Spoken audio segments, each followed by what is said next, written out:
കർത്താവായ യേശുക്രിസ്തുവിന്റെ അതിപരിശുദ്ധ നാമം വാഴ്ത്തപ്പെടുമാറാകട്ടെ. അനുഗ്രഹീതമായ നല്ല ദിവസത്തിനായിട്ട് ഞാൻ എൻ്റെ ദൈവത്തെ നന്ദിയോടെ സ്തുതിക്കുന്നു. തുറന്നൂസിന്റെ പാഠശാല എന്ന ഈ ബൈബിൾ ക്ലാസിന്റെ 96-ാമത്തെ സെഷനിലേക്ക് നാം കടന്നു വന്നിരിക്കുകയാണ്. ദ ബുക്ക് ഓഫ് ആക്ട്സ്, അപ്പോസ്തല പ്രവൃത്തികളുടെ പുസ്തകത്തിൽ നിന്നും നാം തുടർമാനമായി ചിന്തിച്ചുകൊണ്ടിരിക്കുന്നു, പഠിച്ചുകൊണ്ടിരിക്കുന്നു. കഴിഞ്ഞ ആഴ്ചയിൽ അപ്പോസ്തല പ്രവൃത്തികൾ 15-ാം അധ്യായം നാം ചിന്തിക്കുവാനായിട്ടിടയായി. കഴിഞ്ഞ 2 ക്ലാസ്സുകളിലായി നാം ചാപ്റ്റർ 15-ൽ തന്നെ നിൽക്കുകയാണ്. ഇന്ന് തുടർമാനമായിട്ട് അതിൻ്റെ 13-ാമത്തെ വാക്യം മുതൽ മുന്നോട്ട് തുടർമാനമായി ചിന്തിക്കണം. 20-24 വാക്യങ്ങൾ വരെ ചിന്തിക്കണം എന്ന് ഞാൻ കർത്താവിൽ ആഗ്രഹിക്കുന്നു. എന്നാൽ അതിലേക്ക് കടക്കുന്നതിന് മുൻപായിട്ട് ഒരു ഇമ്പോർട്ടൻ്റ് ഇൻഫർമേഷൻ അറിയിക്കട്ടെ. ദ ഗേറ്റ് ചർച്ചിൻ്റെ ചങ്ങനാശ്ശേരിയിലുള്ള സഭ ചർച്ച് ആരാധന നാളെ ഞായറാഴ്ച, അതായത് 4th ഓഗസ്റ്റ് സൺഡേയിൽ രാവിലെ 10 മണിക്ക് പ്രാർത്ഥിച്ച് ആരംഭിക്കുവാനായിട്ട് കർത്താവിൽ ആഗ്രഹിക്കുന്നു. ചങ്ങനാശ്ശേരിയിലെ കക്കൻതോട്ടിലെ ദ ഗേറ്റ് ചർച്ചിന്റെ സഭാ ഹാളിൽ വെച്ച് ആരാധന ആരംഭിക്കുന്നതായിരിക്കും. ഇനി മുതൽ എല്ലാ ഞായറാഴ്ചയും ചങ്ങനാശ്ശേരിയിൽ സഭാ കൂടിവരവുകൾ ദ ഗേറ്റ് മിനിസ്ട്രീസിന്റെ ദ ഗേറ്റ് ചർച്ചിന്റെ ആരാധന ചങ്ങനാശ്ശേരിയിൽ ഉണ്ടായിരിക്കും എന്ന് പ്രത്യേകമായിട്ട് ഓർപ്പിക്കുന്നു. ബ്രദർ ആന്റണി PM ആ ശുശ്രൂഷകൾക്ക് നേതൃത്വം കൊടുക്കും. അപ്പോൾ തന്നെ ഡോക്ടർ ചെറിയാൻ കുര്യൻ, ബ്രദർ എൽദോ വർഗീസ് ഇവരൊക്കെ കോട്ടയത്തെ ശുശ്രൂഷ നേതൃത്വം കൊടുക്കുന്നു. എന്തെങ്കിലും വിഷയങ്ങൾ കൂടുതലായിട്ട് കാര്യങ്ങൾ അറിയാൻ ഉണ്ടെന്നുണ്ടെങ്കിൽ ബ്രദർ ആന്റണി PMനെയോ ബ്രദർ തോമസ് KJ ഇവരെ ആരെങ്കിലും കോൺടാക്ട് ചെയ്ത് കഴിഞ്ഞാൽ ചങ്ങനാശ്ശേരിയിലെ സഭയെക്കുറിച്ചും അവിടെ വരാനും കൂടാനും ഒക്കെയുള്ള സാഹചര്യങ്ങളെക്കുറിച്ചും കൂടുതൽ ഇൻഫർമേഷൻസ് നിങ്ങൾക്ക് ലഭിക്കുന്നതാണ്. പ്രാരംഭമായിട്ട് നിങ്ങളെ അത് അറിയിക്കുവാനായിട്ട് ഞാൻ ആഗ്രഹിച്ചു. ആ ഒരു കാര്യം നിങ്ങൾ ഓർമ്മയിൽ വയ്ക്കുവാനും നിങ്ങൾക്ക് അറിയാവുന്ന മറ്റ് ചങ്ങനാശ്ശേരിയിൽ നിന്നും ഈ കൂട്ടായ്മയോട് ചേർന്ന് കൂടി വരുവാൻ ആഗ്രഹിക്കുന്ന മറ്റുള്ളവർക്ക് ആ ഇൻഫർമേഷൻ പകർന്നു കൊടുക്കുവാനും ഞാൻ കർത്താവിൽ ഓർപ്പിക്കുകയാണ്. അപ്പോസ്തല പ്രവൃത്തികളുടെ പുസ്തകത്തിലേക്ക് നമുക്ക് കടന്നു വരാം. തുടർമാനമായിട്ടുള്ള ബൈബിൾ ക്ലാസ്സിലാണല്ലോ നാം ആയിരിക്കുന്നത്. കഴിഞ്ഞ ക്ലാസ്സിൽ നാം പ്രധാനമായിട്ട് ചിന്തിച്ചത് കൃപ എന്നൊരു വിഷയമാണ്. അതായത് 11-ാമത്തെ വാക്യം, 12-ാമത്തെ വാക്യം വരെ നാം ചിന്തിച്ച് നിർത്തിയിരുന്നെങ്കിലും 11-ാമത്തെ വാക്യത്തിന് അല്പം കൂടി ക്ലാരിറ്റി ആവശ്യമാണ് എന്ന് തോന്നിയത് കാരണം അവിടെ അതിൽ പറഞ്ഞിരിക്കുന്ന ഒരു കൃപ എന്നൊരു വാക്കുണ്ട്. ആ വാക്കിനെ ആസ്പദമാക്കി ചില കാര്യങ്ങൾ ചിന്തിച്ച് നാം തുടങ്ങുകയുണ്ടായി. എന്നാൽ അല്പമേറെ കാര്യങ്ങൾ അതിനോടുള്ള ബന്ധത്തിൽ പറയേണ്ടതായിട്ട് വന്നു. ഇന്നും ആ ഒരു വിഷയം തന്നെ ഒരു അല്പം കൂടെ പറഞ്ഞ് ആ ഒരു വിഷയത്തെ പ്രോപ്പറായിട്ട് നിങ്ങൾക്ക് മനസ്സിലായതിനു ശേഷം 13-ാമത്തെ വാക്യത്തിലേക്ക് വരുവാൻ ഞാൻ ആഗ്രഹിക്കുകയാണ്. 11-ാമത്തെ വാക്യത്തിൽ നമ്മൾ വായിച്ചത് കർത്താവായ യേശുവിന്റെ കൃപയാൽ രക്ഷ പ്രാപിക്കുമെന്ന് നാം വിശ്വസിക്കുന്നത് പോലെ അവരും വിശ്വസിക്കുന്നു എന്നൊരു വാക്യമാണ്. അതായത് യഹൂദന്മാർ വിശ്വസിക്കുന്നു കർത്താവിന്റെ കൃപയാൽ നാം രക്ഷിക്കപ്പെടുമെന്ന്, അതുപോലെ തന്നെ ജാതികളും വിശ്വസിക്കുന്നു. വളരെ കൺഫ്യൂഷൻ ഉണ്ടാകാവുന്ന ഒരു വാക്കായതിനാൽ ആ കൃപ എന്താണ് എന്നൊന്ന് മനസ്സിലാക്കി തരുവാനായിട്ടാണ് ഞാൻ ആ കഴിഞ്ഞ ക്ലാസ് മുഴുവനും അതിൽ നിൽക്കുവാനായിട്ട് ഇടയായി തീർന്നത്. ഇന്നും ആ വിഷയം പറഞ്ഞു തീർക്കുവാൻ കഴിയാഞ്ഞതുകൊണ്ട് അല്പമായിട്ട് ആ വിഷയത്തിൽ തന്നെ ഒന്ന് പറഞ്ഞ് ക്ലിയർ ആക്കുവാനായിട്ട് ആഗ്രഹിക്കുന്നു. ഈ കൃപ മനസ്സിലായില്ലെങ്കിൽ വലിയ കൺഫ്യൂഷൻ ഉണ്ടാകും. അതുകൊണ്ട് കഴിഞ്ഞ ആഴ്ചയിൽ ഞാൻ അത് പറഞ്ഞു തുടങ്ങിയെങ്കിലും അത് കംപ്ലീറ്റ് ചെയ്യുവാൻ കഴിഞ്ഞില്ല. തുടർമാനമായി ചിന്തിച്ച് ആ വിഷയം ഉറപ്പിക്കുവാനായിട്ട് ഞാൻ കർത്താവിൽ ആഗ്രഹിക്കുക. അതായത് യഹൂദൻ തെറ്റിപ്പോയപ്പോൾ, ഇസ്രായേൽ ദൈവത്തിൽ നിന്ന് അകന്നു പോയപ്പോൾ ദൈവം അവരെ ശിക്ഷിക്കുവാനായിട്ടിടയായി. എന്നാൽ അവർ മാനസാന്തരപ്പെട്ട് മടങ്ങി വരുവാൻ ദൈവം അവരെ കുറിച്ച് ആഗ്രഹിക്കുന്നു. അങ്ങനെ മടങ്ങി വന്നു കഴിഞ്ഞാൽ ദൈവം അവരെ അനുഗ്രഹിക്കും എന്ന് വീണ്ടും വീണ്ടും അവരെ ഓർപ്പിക്കുകയാണ്. നമുക്കറിയാം പ്രവാചകന്മാരെ ദൈവം അയച്ചത് ദൈവത്തിന്റെ നാവായിട്ട് ജനത്തോട് സംസാരിക്കാൻ വേണ്ടിയിട്ട്.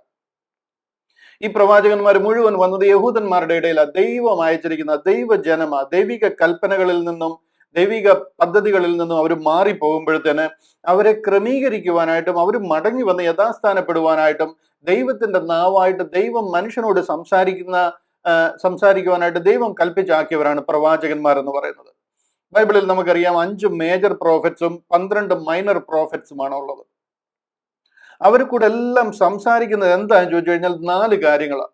പ്രധാനമായിട്ട് 4 കാര്യങ്ങളാണ്. ഒന്ന്, നിങ്ങൾ ദൈവജനമാണ് എന്ന് അവരെ ഓർപ്പിക്കുക.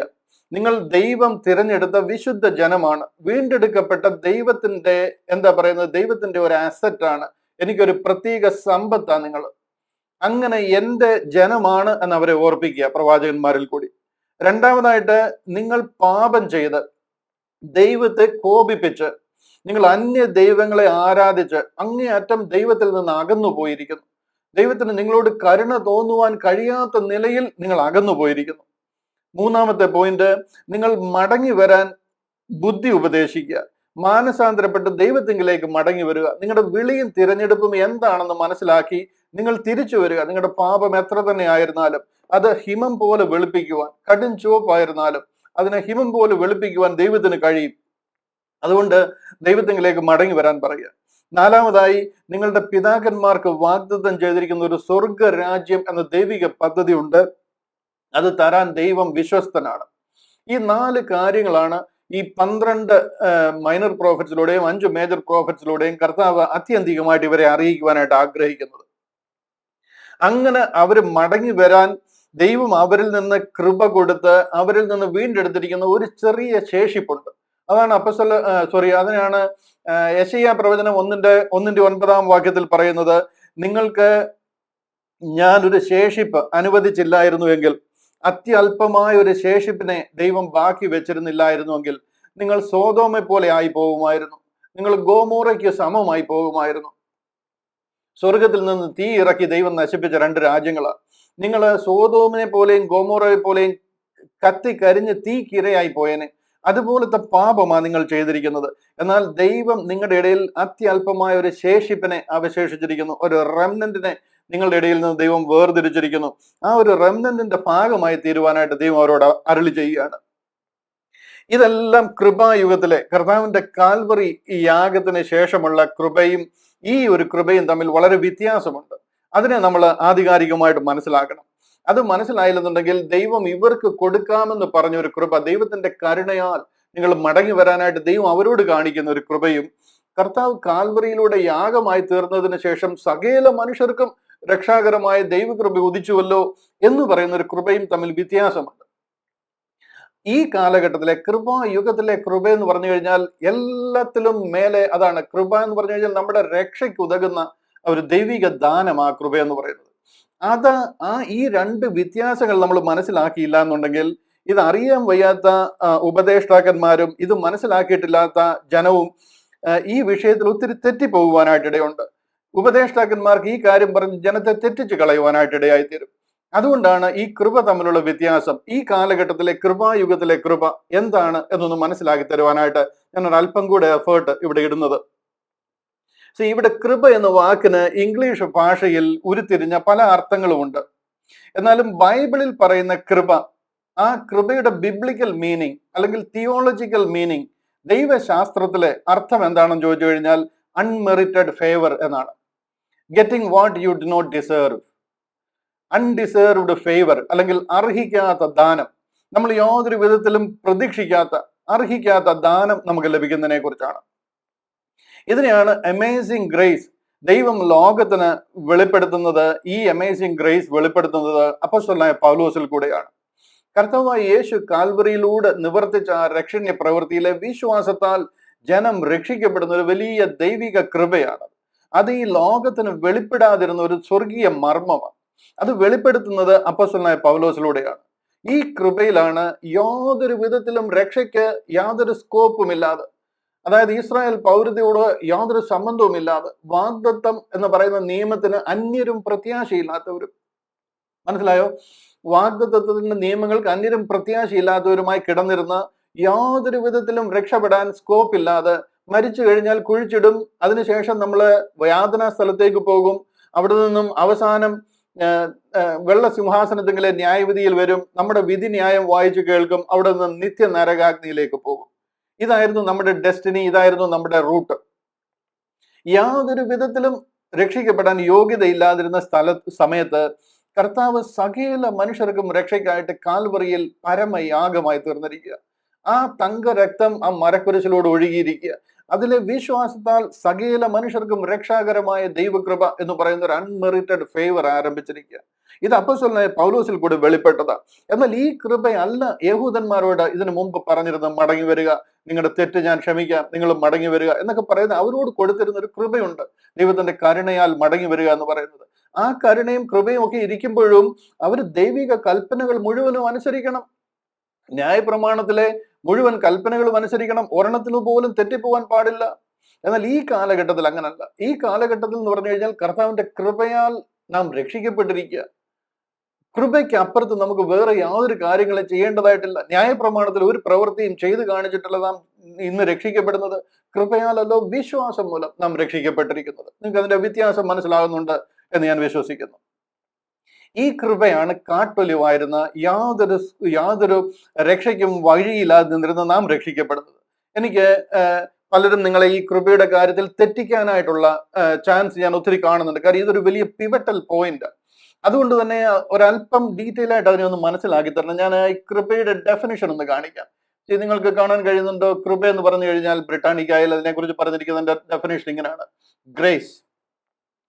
അതിനെക്കുറിച്ച് പറഞ്ഞിരിക്കുന്ന in Christian theology the spontaneous unmerited gift of the divine favour in the salvation of sinners and the divine influence operating in individuals for their regeneration and sanctification. ദൈവജനത്തിന്റെ രക്ഷയ്ക്കായിട്ട് സ്പോണ്ടേനിയസ് ആയിട്ട് അൺമെറിറ്റഡ് ഗിഫ്റ്റ്, യാതൊരു വിധത്തിലും അർഹിക്കാത്ത ദാനമായിട്ട്, ദൈവിക ദാനം, ഒരു പാപിയുടെ രക്ഷയ്ക്ക് വേണ്ടി ദൈവം നമുക്ക് തന്നിരിക്കുന്ന ഒരു unmerited favour and the divine influence operating individuals for their regeneration and sanctification. ഒരു മനുഷ്യന്റെ രക്ഷയ്ക്കും അവന്റെ ആ ഒരു വീണ്ടും ജനനത്തിനും മാനസാന്തരത്തിനും ഒക്കെ ആയിട്ട് ദൈവത്തിൽ നിന്ന് ലഭിച്ചിരിക്കുന്ന ഒരു അൺമെറിറ്റഡ് ഫേവറിനെ ബ്രിട്ടാനിക്കായിൽ പറയുന്നതാണ്. ഇതാണ് ഇതിന്റെ ഡിവൈൻ, അല്ലെന്നുണ്ടെങ്കിൽ ക്രിസ്ത്യൻ തിയോളജിയിൽ കൃപ എന്ന് പറയുന്ന വാക്കിന്റെ അർത്ഥം. ഒന്നുകൂടെ കാണിക്കാം, അതൊന്ന് ഉറപ്പിക്കാനായിട്ട്. ഒത്തിരി ആൾക്കാർ നിങ്ങളെ ഈ വിഷയത്തിൽ തെറ്റിക്കാനായിട്ട് ചാൻസ് ഉണ്ട്. അതുകൊണ്ടാണ് ഇതിനൊന്ന് ശരിക്കും മനസ്സിലാക്കിയിരിക്കണം. ഇവിടെ Christianity.com പറയുന്നത് കണ്ടില്ലോ, definition of grace. In Christian terms, grace can be defined as God's favour toward the unworthy or God's benevolence on the undeserving. In His grace, God is willing to forgive us and bless us, even though we fall short of living righteously. നാം നീതിയായിട്ട് ജീവിക്കാതിരുന്നപ്പോൾ കൂടെ, നാം നീതിമാന്മാരല്ലാതെ ദുഷ്ടന്മാരായി ജീവിച്ചിരുന്നപ്പോൾ കൂടെ നാം രക്ഷിക്കപ്പെടുവാൻ ദൈവം നമ്മളോട് കാണിച്ച ദൈവിക ഔദാര്യം, ഗാഡ്സ് ബെനവലൻസ് ഓൺ ദ അൺഡിസേർവിംഗ്, യാതൊരു വിധത്തിലും അർഹതയില്ലാതിരുന്നിടത്ത് ദൈവത്തിന്റെ ഔദാര്യത്താൽ നാം രക്ഷിക്കപ്പെടുന്നു. ഇതിനെയാണ് കൃപ എന്ന് പറയുന്നത്. Grace can be defined as God's favour toward the unworthy. യാതൊരു വിധത്തിലും യോഗ്യതയില്ലാതിരുന്ന നമുക്ക് രക്ഷിക്കപ്പെടുവാനായിട്ട് ദൈവം തന്നിരുന്ന ദൈവിക അനുഗ്രഹത്തെയാണ് ഈ കൃപ എന്ന് പറയുന്നത്. ഈ വാക്ക് ബിബ്ലിക്കലി ഇതാണ് ഇതിന്റെ അർത്ഥം. ഈ അർത്ഥം ഇരിക്കുമ്പോൾ തന്നെ ചില സാഹചര്യങ്ങളിൽ കൃപ എന്ന വാക്ക് പൗലോസ് അപ്പോസ്തലൻ തന്റെ ലേഖനത്തിൽ വേറെ ചില അർത്ഥ തലങ്ങളിൽ കൂടി ഉപയോഗിച്ചിട്ടുണ്ട്. ഇവിടെല്ലാം സാത്താൻ വളരെ തന്ത്രപരമായിട്ട് ആ വാക്യങ്ങളെ ഉപയോഗിക്കും. അതായത് ദൈവിക ശക്തി, ദൈവിക തേജസ് നമ്മുടെ മേൽ പകർന്നിട്ട് നമുക്ക് കഴിയാത്തത്, നമ്മളെ കൊണ്ടാവാത്തത് പലതും ചെയ്യാൻ നമ്മെ പ്രാപ്തരാക്കുന്നുണ്ട് പല കാര്യങ്ങളിലും. അതിനെയും കർത്താവിന്റെ കൃപ എന്നാണ് പൗലോസ് അപ്പോസ്തലൻ പറഞ്ഞിരിക്കുന്നത്. എന്നെ ശക്തനാക്കുന്നവൻ മുഖാന്തരം ഞാൻ സകലത്തിലും ശക്തനാകുന്നു എന്നൊക്കെ പറയുന്നത് ദൈവത്തിന്റെ കൃപയാല. ഈ കൃപ എന്ന് പറയുന്ന അൺമെറിറ്റഡ് ഫേവർ നമുക്ക് അതിന് ഡെഫിനിഷൻ കൊടുക്കാൻ പറ്റത്തില്ല. ദൈവത്തിന്റെ ശക്തിയാൽ ഞാൻ സകലത്തിനും ശക്തനാകുന്നു, ദൈവത്തിന്റെ ആ ദൈവിക ശക്തി എൻ്റെ മേൽ പകരപ്പെടുന്നു, അതുകൊണ്ട് എനിക്ക് അതിൽ ഞാൻ സംതൃപ്തനാണ്, ഞാൻ അതിൽ കണ്ടന്റ് ആണ് എന്നൊക്കെ പറയുന്ന സ്ഥലങ്ങളിലും കൃപ എന്നൊരു വാക്ക് പൗലോസ് അപ്പോസ്തലൻ പലയിടത്തും ഉപയോഗിച്ചിട്ടുണ്ട്. ഞാൻ ഒന്ന് രണ്ട് വാക്യങ്ങൾ കാണിച്ച് അതൊന്ന് മനസ്സിലാക്കി തന്നിട്ട് നമ്മുടെ വിഷയത്തിലേക്ക് വരാം. ഇവിടെ കൊരിന്ത്യ ലേഖനം 9-ാമത്തെ അധ്യായം അതിന്റെ 8-ാമത്തെ വാക്യം. 2 Corinthians 9-ാമത്തെ അധ്യായം അതിന്റെ 8-ാം വാക്യം. അവിടെ പറയുകയാണ്, നിങ്ങൾ സകലത്തിലും എപ്പോഴും പൂർണ്ണ തൃപ്തിയുള്ളവരായി സകല സൽപ്രവൃത്തിയിലും പെരുകി വരുമാറ് നിങ്ങളിൽ സകല കൃപയും പെരുക്കുവാൻ ദൈവം ശക്തനാകുന്നു. ഇവിടെ പറയുന്ന ഈ കൃപയുടെ അർത്ഥം, ദൈവം നിങ്ങളെ അനുഗ്രഹിക്കും. നിങ്ങൾ ദൈവത്തിന്റെ ശക്തി, ആ ഒരു പ്രത്യേക കൃപ ദൈവം നിങ്ങളുടെ മേൽ പകരുന്നത് കൊണ്ട് നിങ്ങൾ സകലത്തിലും എപ്പോഴും പൂർണ്ണ തൃപ്തിയുള്ളവരായി സകല സൽപ്രവൃത്തിയിലും പെരുകി വരുമാറ് നിങ്ങളിൽ സകല കൃപയും പെരുക്കുവാൻ ദൈവം ശക്തനാകുന്നു എന്നൊരു വാക്യമാണ്. ഇതിന്റെ അർത്ഥം അൺമെറിറ്റഡ് ഫേവർ എന്നുള്ള അർത്ഥമല്ല, നമ്മളെ ശക്തനാക്കുന്ന കാര്യം പറയുക. അടുത്തൊരു വാക്യം കണ്ടോ, 12-ാമത്തെ അധ്യായം അതിന്റെ 9-ാം വാക്യം. എന്റെ കൃപ നിനക്ക് മതി, എന്റെ ശക്തി ബലഹീനതയിൽ തികഞ്ഞു വരുന്നു എന്ന് പറഞ്ഞു. ഇവിടത്തേക്ക് അർത്ഥം ദൈവത്തിന്റെ ശക്തി നമ്മളിലേക്ക് പകരപ്പെടുക, അല്ലെങ്കിൽ ദൈവിക തേജസ് നമ്മളിലേക്ക് പകരപ്പെടുക, ദൈവത്തിന്റെ ശക്തിയാൽ നമ്മളെ ബലപ്പെടുത്തുക എന്നുള്ള അർത്ഥമാണ്. ഇത് അൺമെറിറ്റഡ് ഫേവർ അല്ല. മനസ്സിലായോ? അതിനെ പൂർണ്ണമായിട്ട് അങ്ങനെ ഡിഫൈൻ ചെയ്യാൻ പറ്റത്തില്ല. അതുകൊണ്ട് തന്നെ ഈ വാക്യങ്ങളൊക്കെ അവരുപയോഗിച്ച് നമ്മളെ ആ വിഷയത്തിൽ തെറ്റിക്കാനുള്ള ചാൻസ് ഉണ്ട്. ഈ അടുത്തൊരു വാക്യം ഞാൻ കാണിക്കാം. ഇവിടെ പറയുകയാണ് 1 Corinthians 1:15. 15:10 അവിടെ പറയാ, എങ്കിലും ഞാൻ ആകുന്നത് ദൈവകൃപയാലാകുന്നു. ഇത് അൺമെറിറ്റഡ് ഫേവർ എന്നല്ല, ഞാൻ ദൈവത്തിന്റെ കൃപയാലാകുന്നു. ചില ഭാഗങ്ങളിൽ പോൾ ഇങ്ങനെ ഉപയോഗിച്ചിട്ടുണ്ട് ചില വാക്കുകൾ. എന്നോടുള്ള അവന്റെ കൃപ വ്യർത്ഥമായതുമില്ല, അവരെല്ലാവരെക്കാളും ഞാൻ അത്യന്തം അധ്വാനിച്ചിരിക്കുന്നു, എന്നാൽ ഞാനല്ല, എന്നോട് കൂടെയുള്ള ദൈവകൃപയത്രേ. മനസ്സിലായോ? ഈ കൃപയ്ക്ക് നമുക്ക് ഈ പറഞ്ഞ അൺഡിസേർവ്ഡ് ഫേവർ എന്നുള്ള ആ ഒരു അർത്ഥം നമുക്ക് ഉപയോഗിക്കാൻ പറ്റത്തില്ല. ദൈവത്തിന്റെ ശക്തിയാൽ, ദൈവത്തിന്റെ ദാനം, കർത്താവിന്റെ കൃപയാൽ, കർത്താവിന്റെ ആ ഒരു തേജസ്സിനാൽ, ശക്തിയാൽ എന്നൊക്കെ പറയപ്പെടുന്ന അർത്ഥമാണ്. ഫിലിപ്പിയ ലേഖനം 4:13 കാണിക്കാം. അവിടെ പറയുന്നത് കണ്ടില്ലയോ? ഫിലിപ്പിയ ലേഖനം 4:13 പറഞ്ഞ, എന്നെ ശക്തനാക്കുന്നവൻ മുഖാന്തരം ഞാൻ സകലത്തിലും മതിയാകുന്നു. ഇങ്ങനെ ഒരർത്ഥ തലം ഇതിനുണ്ട് എന്നുള്ളത് നിങ്ങൾ മനസ്സിലാക്കിയിരിക്കണം. എന്നാൽ ഇതല്ല ഇതിന്റെ കോർ മീനിങ്. പ്രധാനമായിട്ട് കൃപ എന്ന വാക്കിന്റെ അർത്ഥം ഇങ്ങനെ ദൈവത്തിന്റെ ശക്തി നമ്മുടെ മേൽ പകരുക എന്നുള്ളതല്ല. അതിന്റെ കോർ മീനിങ് വരുന്ന ചില വാക്യങ്ങൾ കൂടെ ഞാനൊന്ന് കാണിക്കാം, അപ്പൊ നിങ്ങൾക്ക് അത് വ്യക്തമായിട്ട് മനസ്സിലാകും. ഫിലിപ്പിയ ലേഖനം ആയിരുന്നല്ലോ നമ്മൾ ചിന്തിച്ചത്. റോമാലേഖനത്തിൽ നിന്ന് ചില വാക്യങ്ങൾ കാണിക്കാം. റോമാലേഖനം 3:24. റോമാലേഖനം 3:24 പറയുന്നത് കണ്ടോ? അവന്റെ കൃപയാൽ ക്രിസ്തുവേശുവിലെ വീണ്ടെടുപ്പ് മൂലം സൗജന്യമായത്രേ നീതീകരിക്കപ്പെടുന്നത്. എങ്ങനെ? കർത്താവിന്റെ കൃപയാൽ. ഇതാണ് അൺഡിസേർവ്ഡ് ഫേവർ എന്ന് പറയുന്നത്, നമ്മൾ അർഹിക്കാത്ത ദാനം എന്ന് പറയുന്നത്. കർത്താവിന്റെ കൃപയാൽ ക്രിസ്തുവേശുവിലെ വീണ്ടെടുപ്പ് മൂലം സൗജന്യമായത്രേ നമ്മൾ നീതീകരിക്കപ്പെടുന്നത്. ഈ കൃപയാലാണ് നാം രക്ഷിക്കപ്പെട്ടിരിക്കുന്നത്. 5-ാം അധ്യായത്തിന്റെ 1-2 വാക്യങ്ങൾ കണ്ടോ? അവിടെ പറയാണ്, വിശ്വാസത്താൽ നീതീകരിക്കപ്പെട്ടിട്ട് നമ്മുടെ കർത്താവായ യേശു ക്രിസ്തു മൂലം നമുക്ക് ദൈവത്തോട് സമാധാനമുണ്ട്. ആ വിശ്വാസത്താലാണ് നാം നീതീകരിക്കപ്പെട്ടിരിക്കുന്നത്. 2-ാമത്തെ വാക്യം, നാം നിൽക്കുന്ന ഈ കൃപയിലേക്ക് നമുക്ക് അവൻ മൂലം വിശ്വാസത്താൽ പ്രവേശനവും ലഭിച്ചിരിക്കുന്നു. നാം ദൈവ തേജസ്സിന്റെ പ്രത്യാശയിൽ പ്രശംസിക്കുന്നു. ഈ ദൈവിക തേജസ് നമുക്ക് ലഭിക്കും എന്ന് നമ്മൾ പ്രത്യാശിക്കുന്നു. കാര്യം നാം ദൈവത്തെ പോലെ സ്വർഗത്തിൽ ചെന്ന് കഴിയുമ്പോഴത്തേനും ദൈവം നമുക്ക് അനുഗ്രഹങ്ങളെ തന്ന ആ ദൈവിക തേജസ്സിന് അനേക ലെയറുകൾ നമുക്ക് തന്ന് നാം ദൈവദൂതന്മാരെക്കാൾ നാം തേജസ്സുകളെ പോലെ ശോഭിക്കുന്ന രീതിയിൽ നമ്മൾ ആയിത്തീരും. ആ ഒരു പ്രത്യാശ ദൈവം നമുക്ക് തന്നിരിക്കുന്നത്. നാം നിൽക്കുന്ന ഈ കൃപയിലേക്ക് നമുക്ക് അവൻ മൂലം വിശ്വാസത്താൽ പ്രവേശനവും ലഭിച്ചിരിക്കുന്നു. ഈ കൃപയൊക്കെ എന്ന് പറയുന്നതാണ് ശരിക്കും ദൈവം നമ്മളോട് കാണിച്ചിരിക്കുന്ന അൺഡിസേർവ്ഡ് ഫേവർ എന്ന് പറയുന്നത്. അങ്ങനെ ഈ കാലത്തിലും കൃപയാലുള്ള തിരഞ്ഞെടുപ്പിൻ പ്രകാരം ഒരു ശേഷിപ്പുണ്ട്. കണ്ടോ? ആ വ്യത്യാസം നിങ്ങൾക്ക് ഉൾക്കൊള്ളാൻ പറ്റുന്നുണ്ടോ? ഈ കാലത്തിലും കൃപയാൽ ഉള്ള തെരഞ്ഞെടുപ്പിന് പ്രകാരം ഒരു ശേഷിപ്പുണ്ട്. ഇതെന്തോ ദൈവത്തിന്റെ കൃപയാണ്. ആ കൃപയാലാണ് നാം തിരഞ്ഞെടുക്കപ്പെട്ടിരിക്കുന്നത്. അങ്ങനെ തിരഞ്ഞെടുത്തിരിക്കുന്ന ഒരു ശേഷിപ്പുണ്ട്. കൃപയാലെങ്കിൽ പ്രവൃത്തിയാലല്ല, അല്ലെങ്കിൽ കൃപയല്ല. ഈ കൃപയാൽ നമുക്ക് രക്ഷിക്കപ്പെട്ടിരിക്കുന്ന ഒരു ഭാഗ്യമായത്. ഇത് ദൈവത്തിന്റെ ശക്തിയാൽ ഞാൻ ശക്തനായി തീരുന്നു എന്ന് പറയുന്ന ഒരർത്ഥമല്ല ഇതിന് വരുന്നത്. ഇത് ദൈവം നമ്മളെ വീണ്ടെടുത്തിരിക്കുക. യാതൊരു പ്രതിഫലവും അല്ലെങ്കിൽ യാതൊരു നന്മയും നമ്മളില്ലായിരുന്ന കാലത്ത്, നമ്മളെ യാതൊരു വിധത്തിലും രക്ഷിക്കുവാൻ കഴിയാതിരുന്ന കാലത്ത് ദൈവത്തിന്റെ കരുണയാൽ നമ്മളെ രക്ഷിച്ചിരിക്കുന്ന ഒരു കാര്യത്തെ കുറിച്ചാണ് പറയുന്നത്. തീത്തോസ് 3:4-5 അത് അവിടെ പറയുന്നുണ്ടല്ലോ, നമ്മുടെ രക്ഷിതാവായ ദൈവത്തിന്റെ ദയയും മനുഷ്യപ്രീതിയും ഉദിച്ചപ്പോൾ, നമ്മളെ രക്ഷിക്കാനായിട്ട് ദൈവത്തിന് കനിവ് തോന്നിയപ്പോൾ അവൻ നമ്മെ നാം ചെയ്ത നീതി പ്രവർത്തികളാലല്ല തന്റെ കരുണ പ്രകാരം അത്ര രക്ഷിച്ചത്. കർത്താവിന്റെ കൃപയാലാണ് നാം വീണ്ടെടുക്കപ്പെട്ടിരിക്കുന്നത്, രക്ഷിക്കപ്പെട്ടിരിക്കുന്നത് എന്ന് പറയുക. നിങ്ങൾക്ക് ആ വ്യത്യാസം മനസ്സിലാവുന്നുണ്ടോ?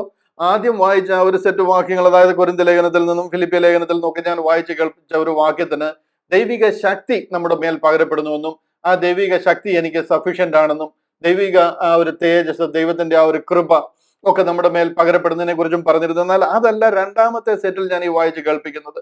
ഇത് അനിവാര്യമാണ് നമ്മുടെ രക്ഷയ്ക്ക്. ഇതിലൂടെയാണ് നാം രക്ഷിക്കപ്പെട്ടിരിക്കുന്നത്. എഫേസ്യ ലേഖനം 3:1 നമുക്കറിയാം, നിങ്ങൾക്കായി എനിക്ക് ലഭിച്ച ദൈവകൃപയുടെ വ്യവസ്ഥയെക്കുറിച്ച് ഞാൻ മീതെ ചുരുക്കത്തിൽ എഴുതിയിരിക്കുന്നു. ആ കൃപ എന്താണ്, അതിന്റെ വ്യവസ്ഥ എന്താണെന്ന് എഫേസ്യ ലേഖനത്തിൽ എഴുതിയിരിക്കുന്നു. കൊലോസ്യ ലേഖനം 1-ാം അധ്യായം അതിന്റെ 25-26 നോക്കിയാൽ നമുക്ക് കാണാം, ഈ കൃപയ്ക്ക് ഞാൻ ശുശ്രൂഷക്കാരനായി തീർന്നു. ആ ഒരു വലിയ ദൗത്യം എന്നെ ഏൽപ്പിച്ചിരിക്കുന്നു. ഞാൻ അതിന്റെ ശുശ്രൂഷക്കാരനായി തീർന്നിരിക്കുന്നു. ആ ശുശ്രൂഷകനായിട്ട് ദൈവം എന്നെ കൽപ്പിച്ചാക്കിയിരിക്കുന്നു. അത് പൂർവ്വകാലങ്ങൾക്കും തലമുറകൾക്കും മറഞ്ഞു കിടന്ന മർമ്മമെങ്കിലും ഇപ്പോൾ തന്റെ വിശുദ്ധന്മാർക്ക് വെളിപ്പെട്ടു വന്നിരിക്കുന്നു. ഈ കൃപ കംപ്ലീറ്റ്ലി വേറെയാണ്. ഇത് നമ്മളെ വീണ്ടെടുത്തിരിക്കുന്ന, നമ്മളെ നിത്യ നരകത്തിൽ നിന്നും രക്ഷിച്ചിരിക്കുന്ന, നമ്മളെ രക്ഷയിലേക്ക് നയിച്ചിരിക്കുന്ന ദൈവിക കരുണയാണ് ഈ കൃപ എന്ന് പറയുന്നത്. കൊരിന്ത്യർ ലേഖനം 3:10 1 കൊരിന്ത്യർ 3:10 പറയുന്നത്, എനിക്ക് ലഭിച്ച ദൈവകൃപയ്ക്കൊത്തവണ്ണം ഞാൻ ജ്ഞാനമുള്ള ഒരു പ്രധാന ശില്പിയായി അടിസ്ഥാനം ഇട്ടിരിക്കുന്നു. അതൊക്കെ ഈ ഒരു കൃപയെ കുറിച്ചാ പറയുന്നത്. ആ കൃപയുടെ അത്യന്ത ധനത്തെ വരും കാലങ്ങളിൽ കാണിക്കേണ്ടതിന് അവൻ നമ്മെ ഉയർത്തെഴുന്നേൽപ്പിച്ച സ്വർഗത്തിൽ ദൈവത്തിന്റെ സ്ഥാനത്ത് ദൈവത്തോടൊപ്പം ഇരുത്തിയിരിക്കുന്നു എന്നൊക്കെ പറയുന്ന ആ ഒരു കൃപ, ഇത്ര വലിയ ഒരു അർഹിക്കാത്ത ഭാഗ്യത്തെ അതിന്റെ അർത്ഥത്തോടും അതിന്റെ ആ മഹത്വത്തോടും നമ്മൾ മനസ്സിലാക്കിയില്ല എന്നുണ്ടെന്നുണ്ടെങ്കിൽ എന്തോ നമുക്ക് സാധിക്കാവുന്ന ഒരു കാര്യം, അല്ലെന്നുണ്ടെങ്കിൽ നാം വിശുദ്ധനായി ജീവിച്ച് ദൈവ തേജസ് നമ്മിലേക്ക് ആവാഹിച്ചെടുക്കുവാൻ കഴിയുന്ന രീതിയിൽ നമ്മുടെ പ്രവൃത്തികളിലും നമ്മുടെ ജീവിത വിശുദ്ധിയിലും നമ്മുടെ നമ്മുടെ നമ്മൾ വിശുദ്ധനായി ജീവിച്ച് കാണിച്ച് നമുക്ക് ദൈവത്തിൽ നിന്ന് പ്രാപിക്കാൻ കഴിയുന്ന ഒരു ദൈവ കൃപയാക്കി. ശരിക്കും ദൈവം യഹൂദനോട് പറയുന്ന ഒരു കൃപയുണ്ട്, നിങ്ങൾ ദൈവജനമായിട്ട് തിരിഞ്ഞു വന്നു കഴിഞ്ഞാൽ ഞാൻ നിങ്ങളുടെ മേൽ കരുണ കാണിക്കും. ആ കരുണയല്ല ഈ നമ്മളോട് പറഞ്ഞിരിക്കുന്ന കരുണ. അവര് ദൈവജനമായിരുന്നുകൊണ്ട് അവർക്ക് മടങ്ങി വരാനുള്ള കരുണ ദൈവം കൊടുക്കുക. നാം ദൈവജനമല്ല, ദൈവത്തിൽ നിന്നും വീണു പോയിരുന്നവർ, ഇസ്രായേൽ പൗരതയോട് യാതൊരു സംബന്ധവും ഇല്ലാത്തവരാ, ലോകത്തിൽ ദൈവമില്ലാതെ കിടന്നിരുന്ന ജാതികളാ, വിജാതീയരാ, അറയ്ക്കപ്പെട്ടവരെന്നും വെറുക്കപ്പെട്ടവരെന്നും ഒക്കെ പറഞ്ഞു കിടന്നിരുന്നവരും നമ്മളോട് അടുക്കാതിരിക്കാൻ ദൈവം യഹൂദന്റെയും നമ്മുടെ ഇടയിൽ വേർപാടിന് നടിച്ചുവർ കെട്ടി തള്ളിക്കളഞ്ഞിരുന്ന ജനമാണ് നമ്മൾ. നമുക്ക് അങ്ങനെ ഒരു കരുണയാൽ മടങ്ങി വരുന്ന കരുണയെ കുറിച്ചല്ല നമ്മളോട് പറയുന്നത്. നമുക്ക് സമൂലമായ ഒരു രക്ഷയാ വേണ്ടത്. അതാണ് കർത്താവിന്റെ കൃപയാൽ നമുക്ക് ലഭിച്ചിരിക്കുന്നത്. യഹൂദനോട് പറഞ്ഞിരിക്കുന്ന ഒരു കൃപയുണ്ട്, ആ കൃപയും നമുക്ക് ലഭിച്ചിരിക്കുന്ന കൃപയും ഒന്നാണെന്ന് വരുത്തി തീർക്കാൻ പലരും നമ്മുടെ ഇടയിൽ ശ്രമിക്കുന്നുണ്ട്.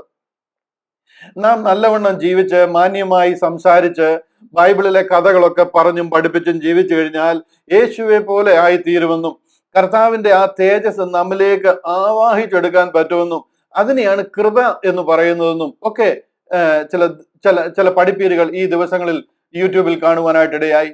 അതായത് ദൈവം പറഞ്ഞതുപോലെ നമ്മളെ വിശുദ്ധിയോട് വേർപാടോടൊക്കെ ജീവിച്ചു കഴിഞ്ഞാൽ ആ ദൈവിക ശക്തി നമ്മിലേക്ക് പകരപ്പെടുമെന്നും ആ ദൈവിക തേജസ്, ദൈവത്തിന്റെ ആ ഒരു ഭയങ്കര തേജസ്സിനെ നമ്മിലേക്ക് അത് പകരപ്പെടുമെന്നും ഒക്കെ പറയുന്ന ഒരു പഠിപ്പീര് കാണുവാനായിട്ടിടയായി.